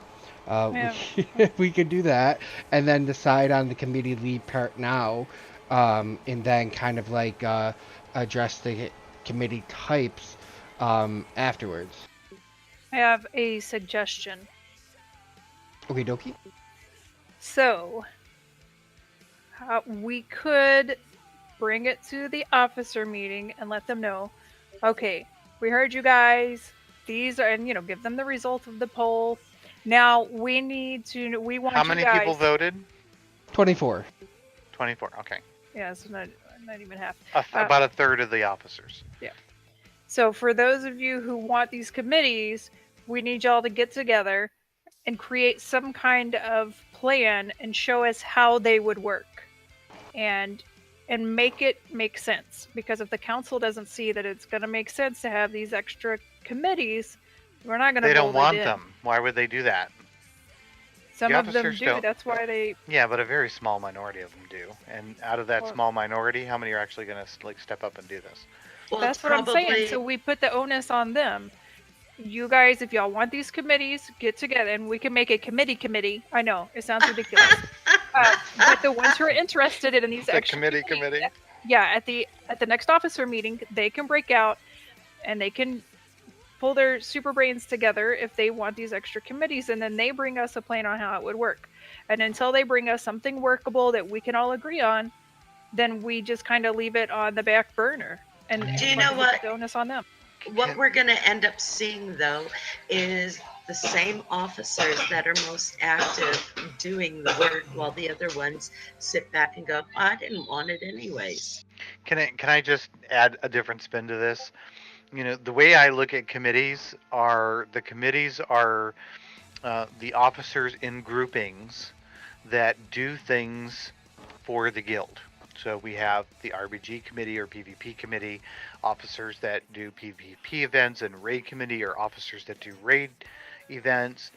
And then we have officers that do stuff like banking. So maybe it would keep, for an officer on my realm that I'm not really into the bank a whole lot. You don't hear me talk about it a lot. I don't put a lot of focus on it. I keep it clean, maybe. Yuli might disagree. You do, yeah. So, maybe my officer would benefit for hanging out with Foo's officer who loves to bank, and those creative juices get flowing, and we allow the people in our realms to run our banks. Really, I think the direction that we should be looking at this, or the angle we should be looking at this as GMs, is what do we need to get done that we can have our officers do for us? We need raid teams as a guild. We need RBG teams as a guild. We need, people who like to bank as a guild, people who like to recruit as a guild, people who like to help in the landing pad as a guild, people who like to do social events. You name it. We need all these people. So how do we get them organized and talking to each other once a month? That's all we're really talking about, is literally, as an officer, where do you go for the last half hour of the officer meeting? That is literally, and then in that meeting, what are you contributing in that arena? So, why don't we break it down to the things that we need to get done, and how do we compartmentalize it and get other people to help us do it? Does that make sense? I mean, it does. Some of the committees would end up doing some work in between meetings, because somewhat similar to what the raid committee does. And I think the landing pad committee, a couple of the suggestions I had gotten were to try to somehow revamp how we do landing pad and also hold people accountable for not doing landing pad in the first place. Right. There could be a landing pad accountability committee. I say, yeah, Oh, my boy. fear with the landing pad committee is that other officers who are kind of reluctant to do it anyway, they're gonna be like, "Oh, there's a committee for that. I definitely don't have to do it now." You know But what you I mean? know, I mean, the committee can look at it twofold. They could look at it as, them themselves helping in the landing pad and doing like an event that does that. But they can also look at it as holding events where they do the landing pad for officers that aren't comfortable with it. Like, hey, just marketing to the officers as well. Like, come on, you guys, come by and help us, and we'll do this together. So, I mean, they can look at it as affecting two areas, getting people in through the landing pad and helping the officers become more comfortable with it. Well, I kind of see the recruiting and landing pad committees as overlapping. The landing pad's an extension of recruiting, so I don't know why we would need two separate committees to do that function. Well, because you do have some officers that will push SGI buttons all day, but will never want to go help anybody in the landing pad. They're just too shy. They're not comfortable with it. They don't incorporate voice in as much as a lot of us do. So I agree with you that the two do go hand in hand, but they can be separate for some people. Would anybody disagree with that? Well, I mean, we could still have it as one committee, similar to how the raid committee has raid and Mythic Plus teams. They one or the other may not care about each other, Sure. but they're still related. I'm just trying to think of, basically, each realm at least should be responsible for one of the committees. I mean, you could argue that Proudmoore's, responsible for social, and now Kel'Thuzad, I guess, is responsible for PvP by way of Dr. P or RBG or And whatever. Storm Rage is in charge of raid. Exactly. So, Moonguard needs to be in charge of something. Airy Peak needs to be in charge of something. Wormrest Accord needs to be in charge of something. So, I really think that maybe what we should do is leave it to the GMs that aren't in charge of something to come up with what what committee they would be comfortable chairing each month for half an hour. I like that. Yeah, that sounds like a good Wonderful. idea. Yep, I like it. So, Yep. before we go down that road, we do need to agree to whether or not GMs need to be committee leads, and if not GM, then senior officer. Because that is something that has been asked to be brought up again. So, does anyone have any feelings in either direction?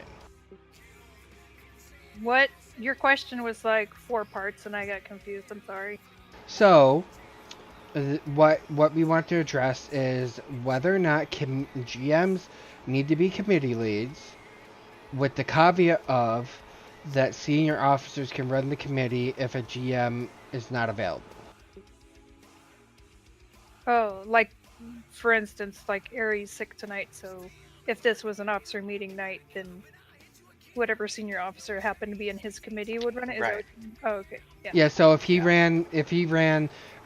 we had the recruiting committee, and one of two things, either we can't find a GM to do the recruiting committee, then senior officer can run it, or you And in have a perfect world, it's on the realm, so like technically it's Proudmoore. So, if Joe wasn't there, then we could expect that her co-GM would be prepared to handle that for her. Well, I mean, if we want to go down that road and have a realm specifically in charge of a committee instead of having a So person. technically, you and Fu would be in charge of the raid committee. I mean, Fu probably would be the one to handle it, but you would be kind of her backup, in this particular instance. I don't like this idea. Well, we don't need 18 committees. If they're- Well, if you go to the raid committee with her, and you know what she's doing, and you just kind of sit through and listen, in her absence, you'll understand what to do if she's not there. I mean, it's just procedural, right? Get Oh this shit yeah, done. sure it is. Well, ideally. It's so not that way. What I'm saying is, if we say with the PvP committee, say Dr. P was not a GM, and we couldn't find a GM for the PvP committee because he was a senior officer, he could run that committee instead of a GM. But so not that Mike would know what to do. Yeah. That's entirely not what. But that's a different conversation. One thing at a time, please. My brain is getting scrambled. My head is so confused right now. Thanks, Shadow. If we assigned it to Realm, by proxy of that, you and Fu are responsible for it. However you two dice it out between the two of you, that's between the two of you. It's already handled. You have no problem. This is nothing going to really put anything more on you personally, Loki. I shouldn't think. But if Food were to step down, then yes, all of a sudden Loki is the head of the raid committee, or we have to shuffle responsibilities, and maybe somebody else, because a different realm assumes responsibility for raid committee if you're not comfortable with it, right? I mean, Okay. that could happen, right? True. That's one scenario, yes. Right. So we have like 5 different avenues that have been proposed tonight. Untangle that. Only 5? Only 5. Probably more than 5. So good. So there's the 2 large ones that I see is 1, a GM and co-GM are in charge. A realm is in charge of a committee, so either it is the GM and or the co-GM that runs the committee. That's 1. That's what Shadow's talking about. What I'm talking about is you have a GM head up a committee, like Joe is heading up social, but if, say Joe didn't want to head up social, then a senior officer could run the social committee instead. So, like, say you couldn't find somebody for the RP committee, a GM, but a senior officer wants to be the committee lead, then you have a committee lead. Otherwise, the committee doesn't run. That's the second thing. That's what Fu and I are advocating for. I'm not sure what the other ones are because they're so mixed up and convoluted right now. I just know those 2 ones right now. I mean, it's going to be quite possible that some, like right now, we technically have an RP committee, but there's nobody in it. So we create a room, nobody shows up. So I suppose if one of the GMs took on the RP committee, and that's the thing, what if we don't? Because is there a GM here that wants to run the RP committee? Well, and that was the whole point of that, was that if a GM didn't want to step in, then it just doesn't run until someone's willing. Right, but I mean, one of the GMs could do it, and they just may not have anything going on that last half hour because none of the officers come. But 1 month they might. You know what I mean? Hey, Goose, do you want to run the RP committee? No. All right. So how about this? We have certain realms that are already kind of self-defined. That is, of course, Proudmoore and Stormrage and Kel'Thuzad by way of these three committees that already exist. We're not going to change that. That still has to go on. We're talking about adding. So the realms that don't have one, including my own, I think by the next council meeting should come up with 2 possible committees that they're willing to host. 2 options. And we can go through and vote on those 2 options that we think would be best for the guild, the officers, and the person involved. Or we can outline the list of the committees and have people say whether or not they wanted to lead up that committee, or ask their senior officers if they would like to head up the committee. We can give the options out that's already been proposed and see if people want those, kind of assignment type of thing, and then but people can write it. I would assume a GM can write in a new one that hasn't been thought of if it's a good idea. Loki keeps bringing up the whole senior officer without any GM oversight. Can we vote on that and get that out of the way so we can figure out if it's even a thing or not a thing? I mean, Because I'm on the opposite side of that opinion. I don't think a committee should run without some kind of GM oversight. And I don't mean the whole council oversight, because that's what it would be if there's not a GM on the committee. But what if there's a GM that says, hey, I don't want to oversee the PvP committee? Like, we don't have a GM that does that. So, you know, or a realm that wants to do that, you know, like we have with the RP committee, but we have 10 officers that want to be RP officers. Do we deny them that organization because one of us doesn't want to be responsible for it? Or is that where we're just going to all have to kind of somehow pitch in group effort and make sure that that gets done if it's something that's really wanted? But I mean, how often has it been a problem that we haven't had a GM on this council that hasn't wanted to be, you know, help out with PvP or So at least sit in raiding? these things and make sure people get the right permissions and shit like that. And then nuts and bolts. That's Right. what my main concern is nuts and bolts getting taken care of properly. And permissions in Discord Right. and Senior right. officers can assign those ranks. Right. It's not so much the when they get assigned, it's making sure that they get taken away. I mean, a raid leader always remembers to add the raider tag, but they, you know, a lot of times they forget to take it away when that raider is no longer dependable and showing up.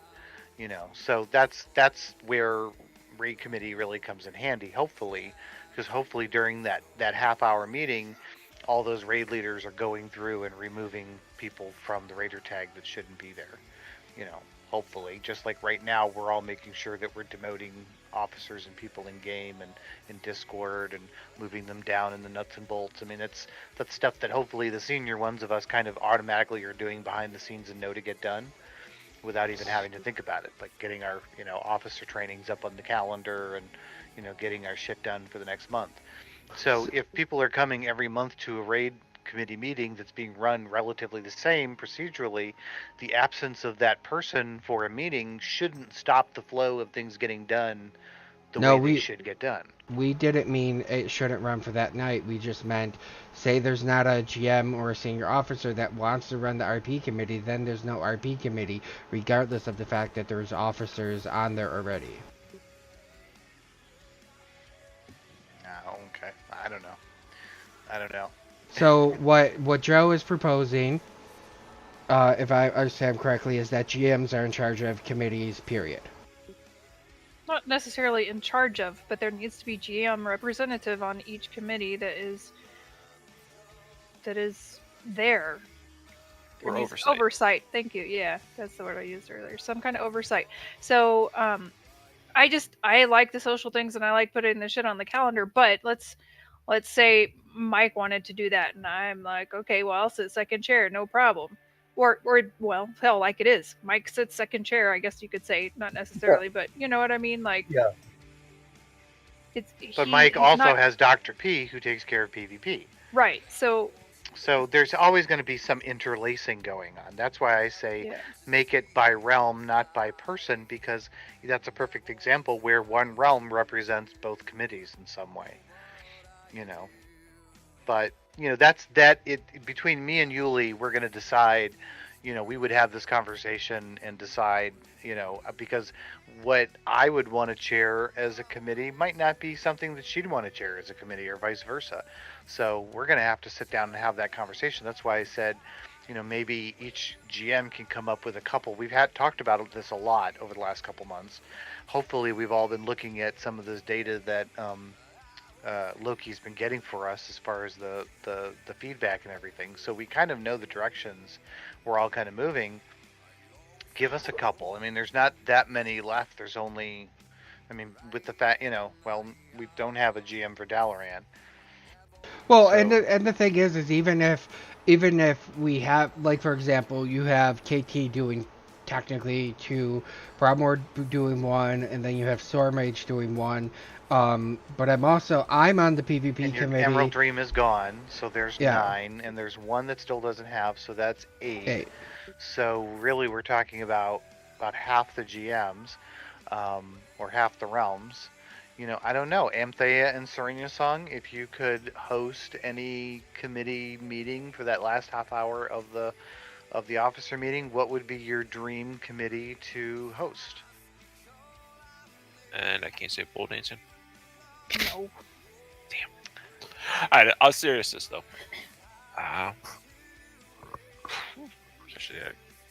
That's actually a good question right there. I mean, you're good at doing officer trainings. The times that I've done them with you, you guys could be some type of continuing education committee, officers that help, get the word out there or help each other or whatever. I mean, that might be one that we've not even possibly brought up before. So what? I don't know. I'm just throwing it out there. Sorry, Okay, Leslie. so, I think before we go down the road of what committees, that we should decide whether or not a GM realm, whatever, either a GM needs to run or a realm is responsible for a committee. So if a realm is responsible for the GM committee, individually or a realm? Is that what you're saying? well, so for example, say that I wanted to do the recruiting committee and Fu wanted to do the raid committee. That way, there's, if a realm didn't want to do that one, you could have two people from one realm doing two different committees. I wouldn't care if a GM and a co-GM wanted to individually chair committees. Yeah, and that's why I But was is saying the requirement that there's at least one per realm? I was going to say, at a minimum, each realm needs to oversight a committee, and then optionally, if that realm has a co-GM, they may also chair or oversight a committee at their discretion, something like that. yes, and if Perfect. we don't find enough committees, then whatever.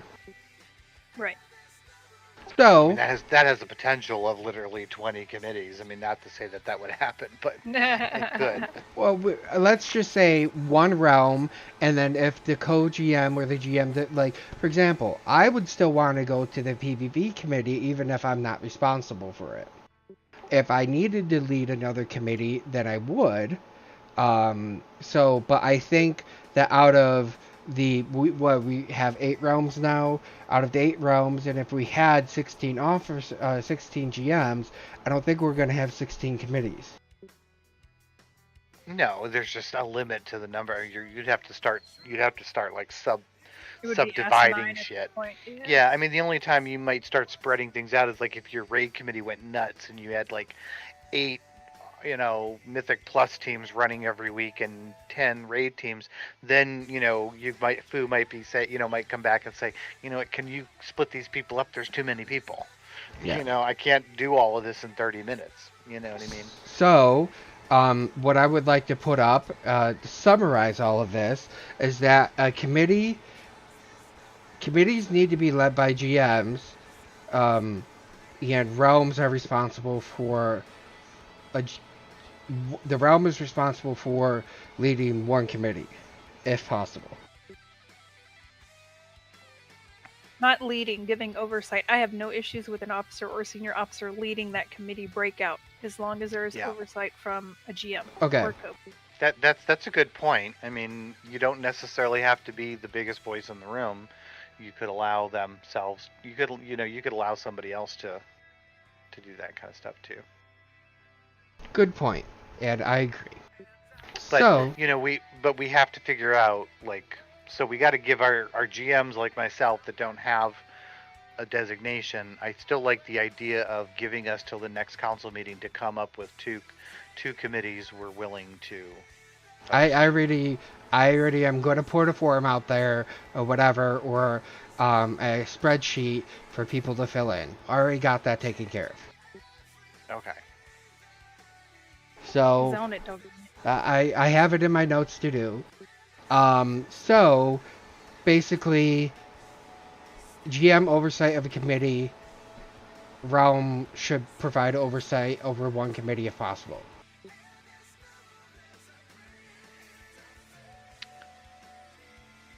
That's fine. Fine. Everyone on the same page? No more rambling for me? Any objections to this? So we're not making it mandatory for all realms to participate in at least one committee? We are. We are, and by the You just said if possible. If possible, as in we don't have enough committees to go around.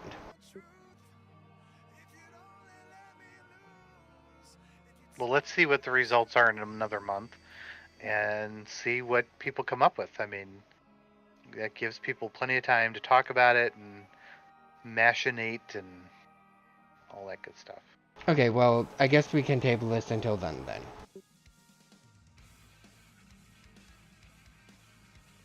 Everyone fine with that? Yep. Yes. So, the next thing that we have is future of town halls.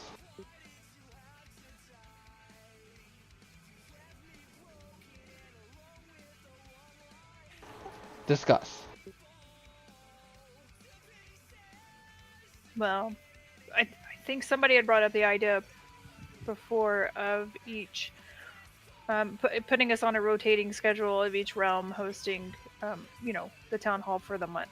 Not necessarily twice a month, but at least one per month at a minimum. So there's that. Or as the social leader, I could make sure I do one a month. That's putting a lot of work on you. I mean, it's not going to look like Kelowna's, that's for sure. Can I make a suggestion as we think about this? I mean, first of all, I don't think we should shoot for 2 a month like Kelowna did. I like the fact that he did that, but that was a lot. I think that we should look at this as in the approach as we do with the guild meeting, that even though maybe a realm is responsible to be for being the point person, that we all should try to be there as best we can, because the more of us that go, the more of them that go. I mean, that's just a fact. And getting the full weight and support of the GM Council gives the full weight and support of the officer meeting, that gives the full weight and support of the membership. I don't know if you want to continue to call it Town Hall or not. If you want to, fine.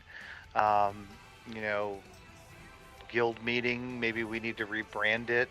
Evening with the GMs, do something casual, have people get in the same place in game, let people introduce themselves, and get people's feedback. I don't know, how much more you can change up the format really, but make it more about us getting involved with them. I don't know how, how much MC's round table or something like that.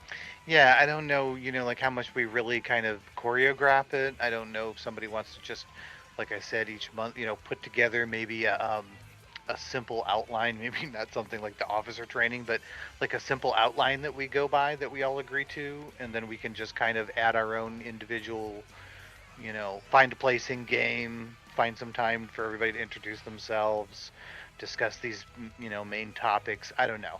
You know what I mean?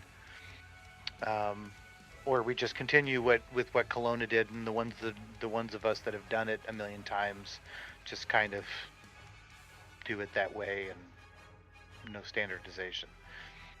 I can't promise that my hype level will be the same as Kelowna's.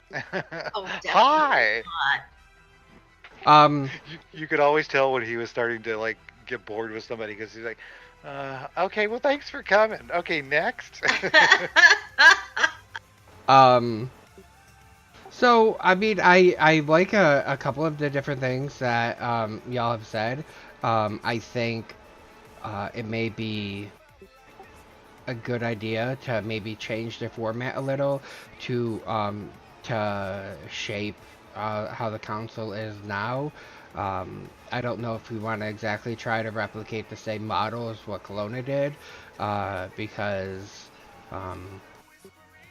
he's Kelowna.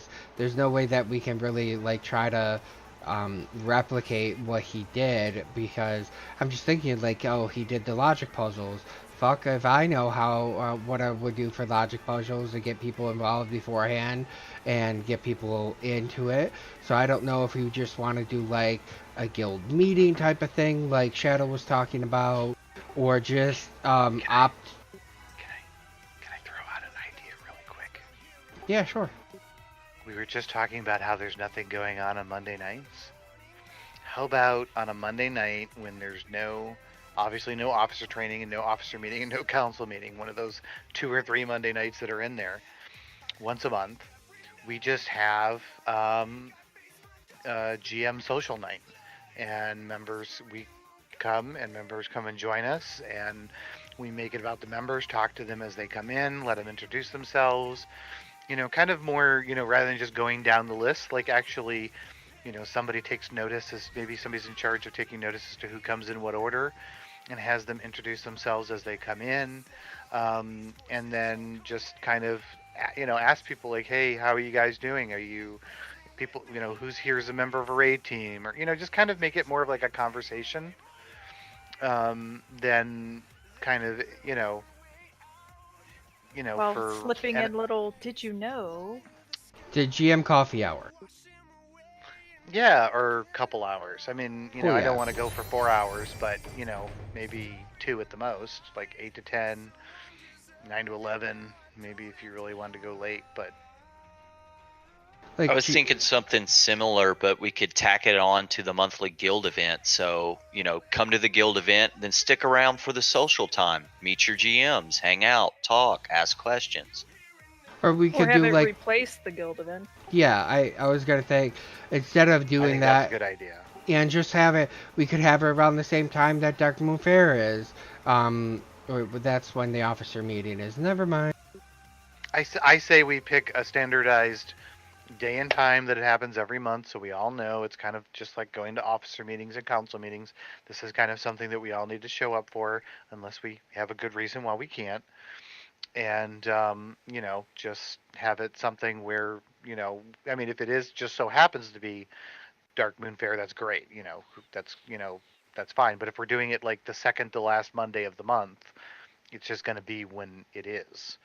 And maybe just have people who want to meet up in game, and duel if they want to duel, or whatever.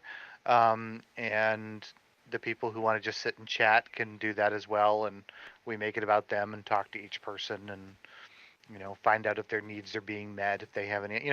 Maybe we can get all that information that Kelowna gets, in a group conversation. Maybe we can get it one-on-one with them, like actually ask them like, hey, Dr. Panilla, how are you enjoying your membership? Are you having all your needs met? Yeah, I meet everything's his needs great. quite well. Makes me feel neglected. He's been far away. He's been away from Renobi, so I know, Renobi's lips are dry, but That's he's that not was even bad. listening, you fucktard.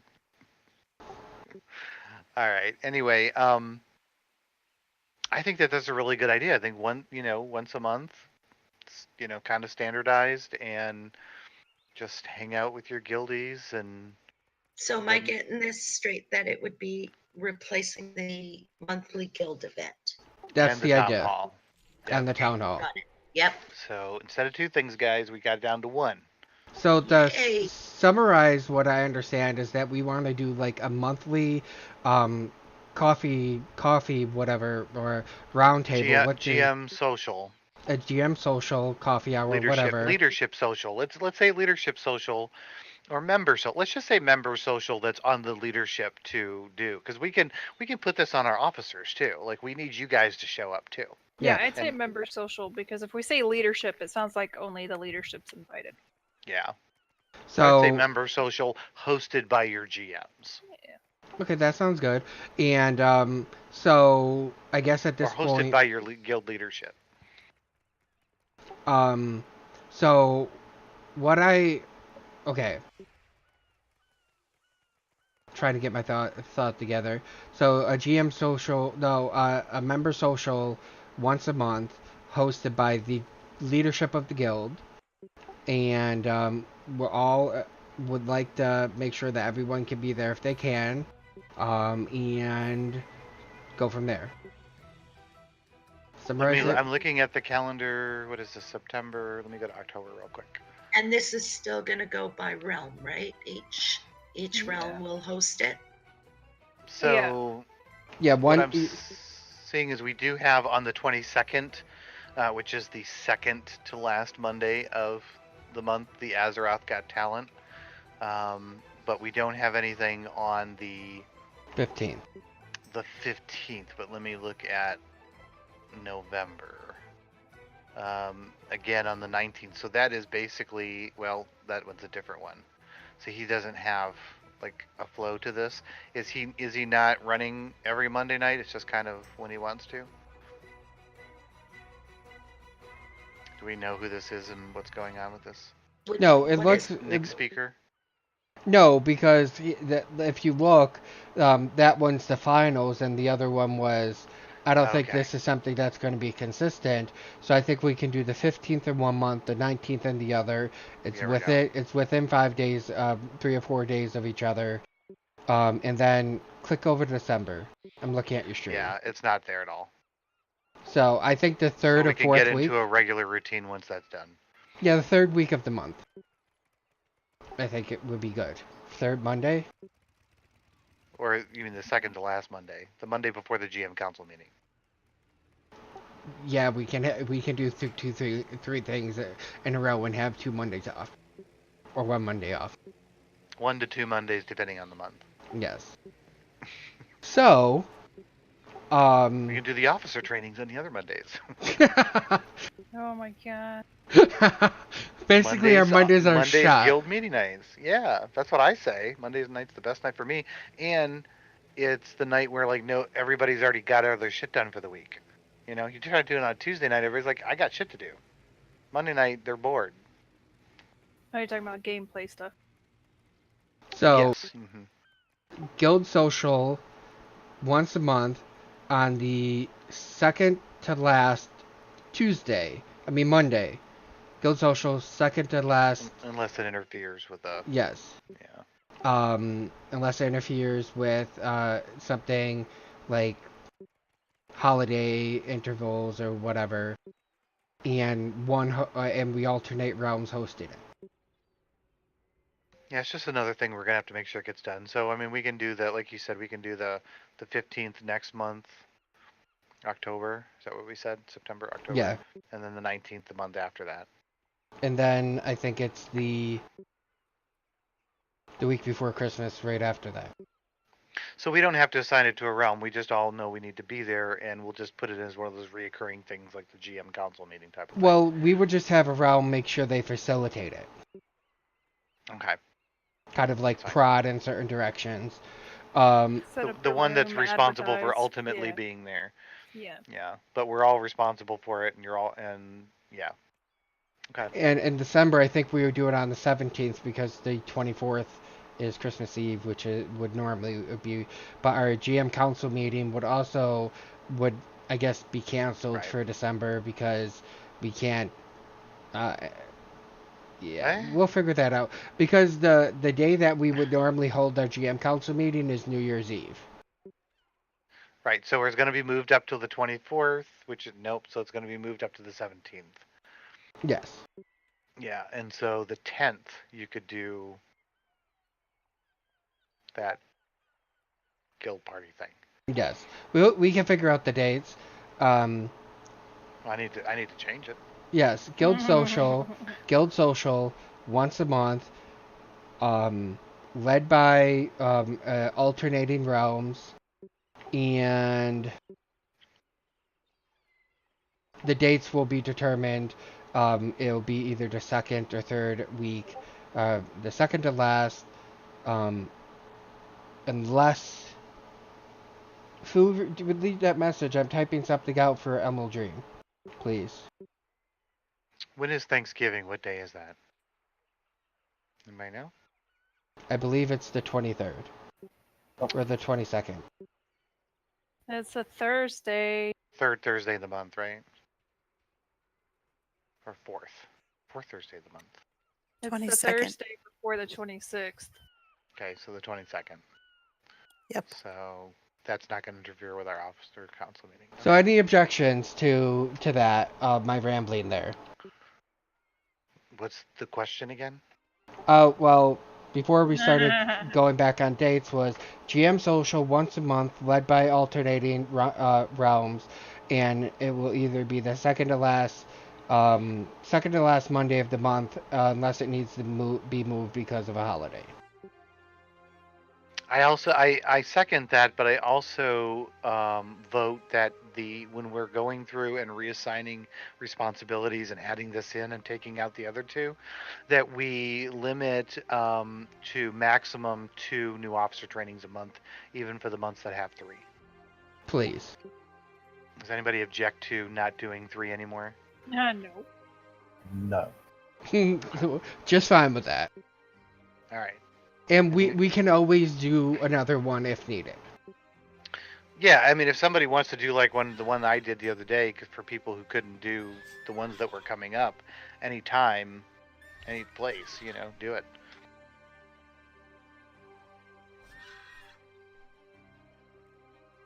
So that passes by osmosis of nobody objecting? Yeah, TAC consent. So, we'll put together something. I think it's called TAC consent, anyways.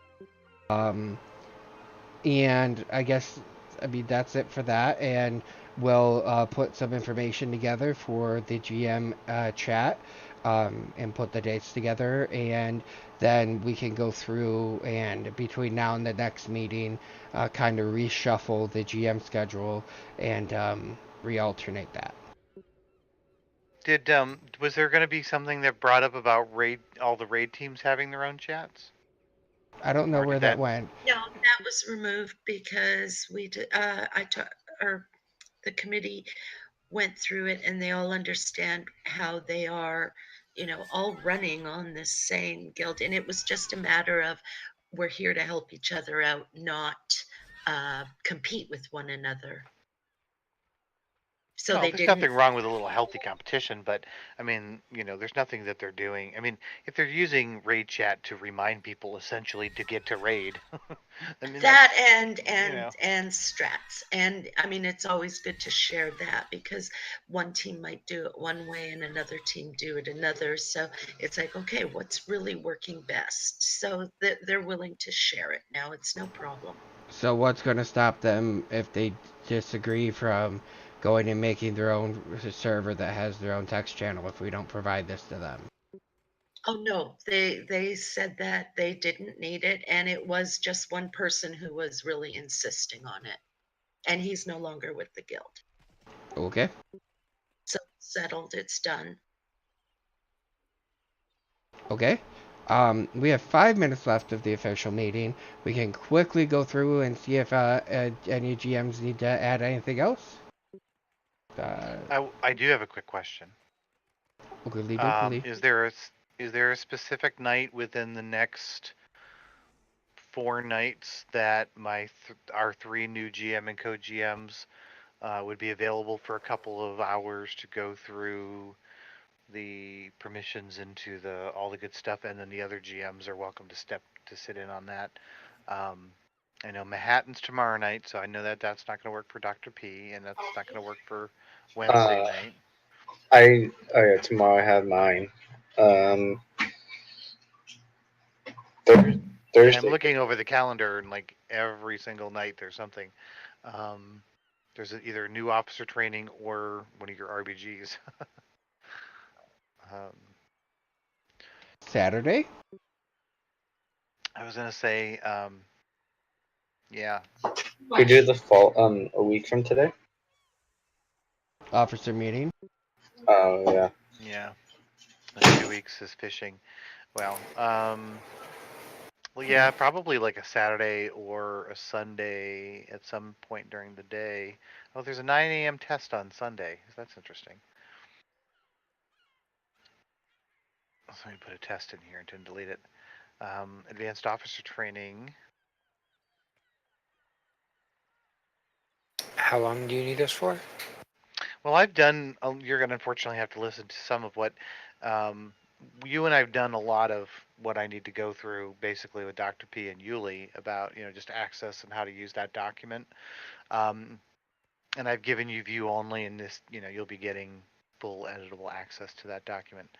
And then the wisdom of all the GMs that show up, which is always fun. So we make it a fun little thing. Does anybody have any suggestions? I'm looking at the calendar and it's like kind of crazy. I'm fairly flexible. If I know that I need to be available like in the afternoon on a Saturday or Sunday, I can do that like at 2 or 3 in the afternoon before dinner time. Dr. P, since you're not involved with Drunken War Games anymore, are you available on Saturday? It would have to be like late afternoon. Like what's late afternoon Eastern time? 7, 8. On Saturday? Yeah. 7 or 8 California time or Eastern Standard? Eastern. I'm in where am I? Maryland. I'm in Maryland. And that's going during Leroy's Academy. Is anybody here on Leroy's Academy that needs to be there? Meaning Yuli or Legion, are you on that raid team? I'm on it. I am not. Yuli's on it. Okay. Amazing Mythics 7 to 10. Wait, that's Friday night. Wait, you know what? Oh, You read the wrong well, we night. got Drunk War Games from 6 to 7 on Friday night. What about right after that? From No, 7 that's to 9. Dude, you're reading it wrong. am I reading right? The 29th is a Saturday, so Leroy's Academy is not running that Saturday. I know. Leroy's Academy is running on. Wait a minute. Oh, I'm looking at the wrong day. Oh, I'm sorry. You're looking at the wrong So month? Saturday, and then that's Sunday. I'm so sorry. So So what did either we one of say? you on Amazing Mythics. I am not. Nope. Yuli? So, a couple hours on Saturday after Drunk War Games. So 7 to 9? Don't come drunk to the training, you guys. Sorry. We want your full and undivided attention. So Saturday night from 7 to 9, correct? Yep, that sounds good. I don't have to be in game, do I? Like I'll be in Kansas, but I'll have mobile available. We may be discussing and referring to things going on in game that might be beneficial for you to see it, but I don't think it would hinder you. We'll be mostly talking about those Google documents and you know. Just have Mike log you in and look over Yeah. your shoulder or whatever. Again, it's going to be a lot of stuff that we've talked about in the past, and just making sure that we're linking and doing everything we're supposed to be doing together to make sure everybody kind of connects correctly. So you've already heard a bit of it, but this is where you're going to actually be able to put it into practice and hear all the different perspectives of your fellow GMs. So, you know, if worst case scenario, you can just see that Google Doc because you're on a laptop or something, you'll probably be fine.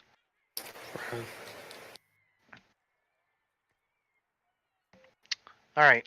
So Saturday, 7 to 9, I will post reminders. Sounds good.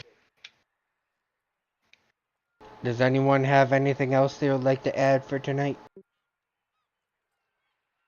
I don't think so, but thanks for having me here, guys, and I appreciate appreciate being here. No Okily problemo. dokily, well, the official meeting time has been reached, so I'm Officially ended. shutting down my stream for GM meeting after dark. We can't do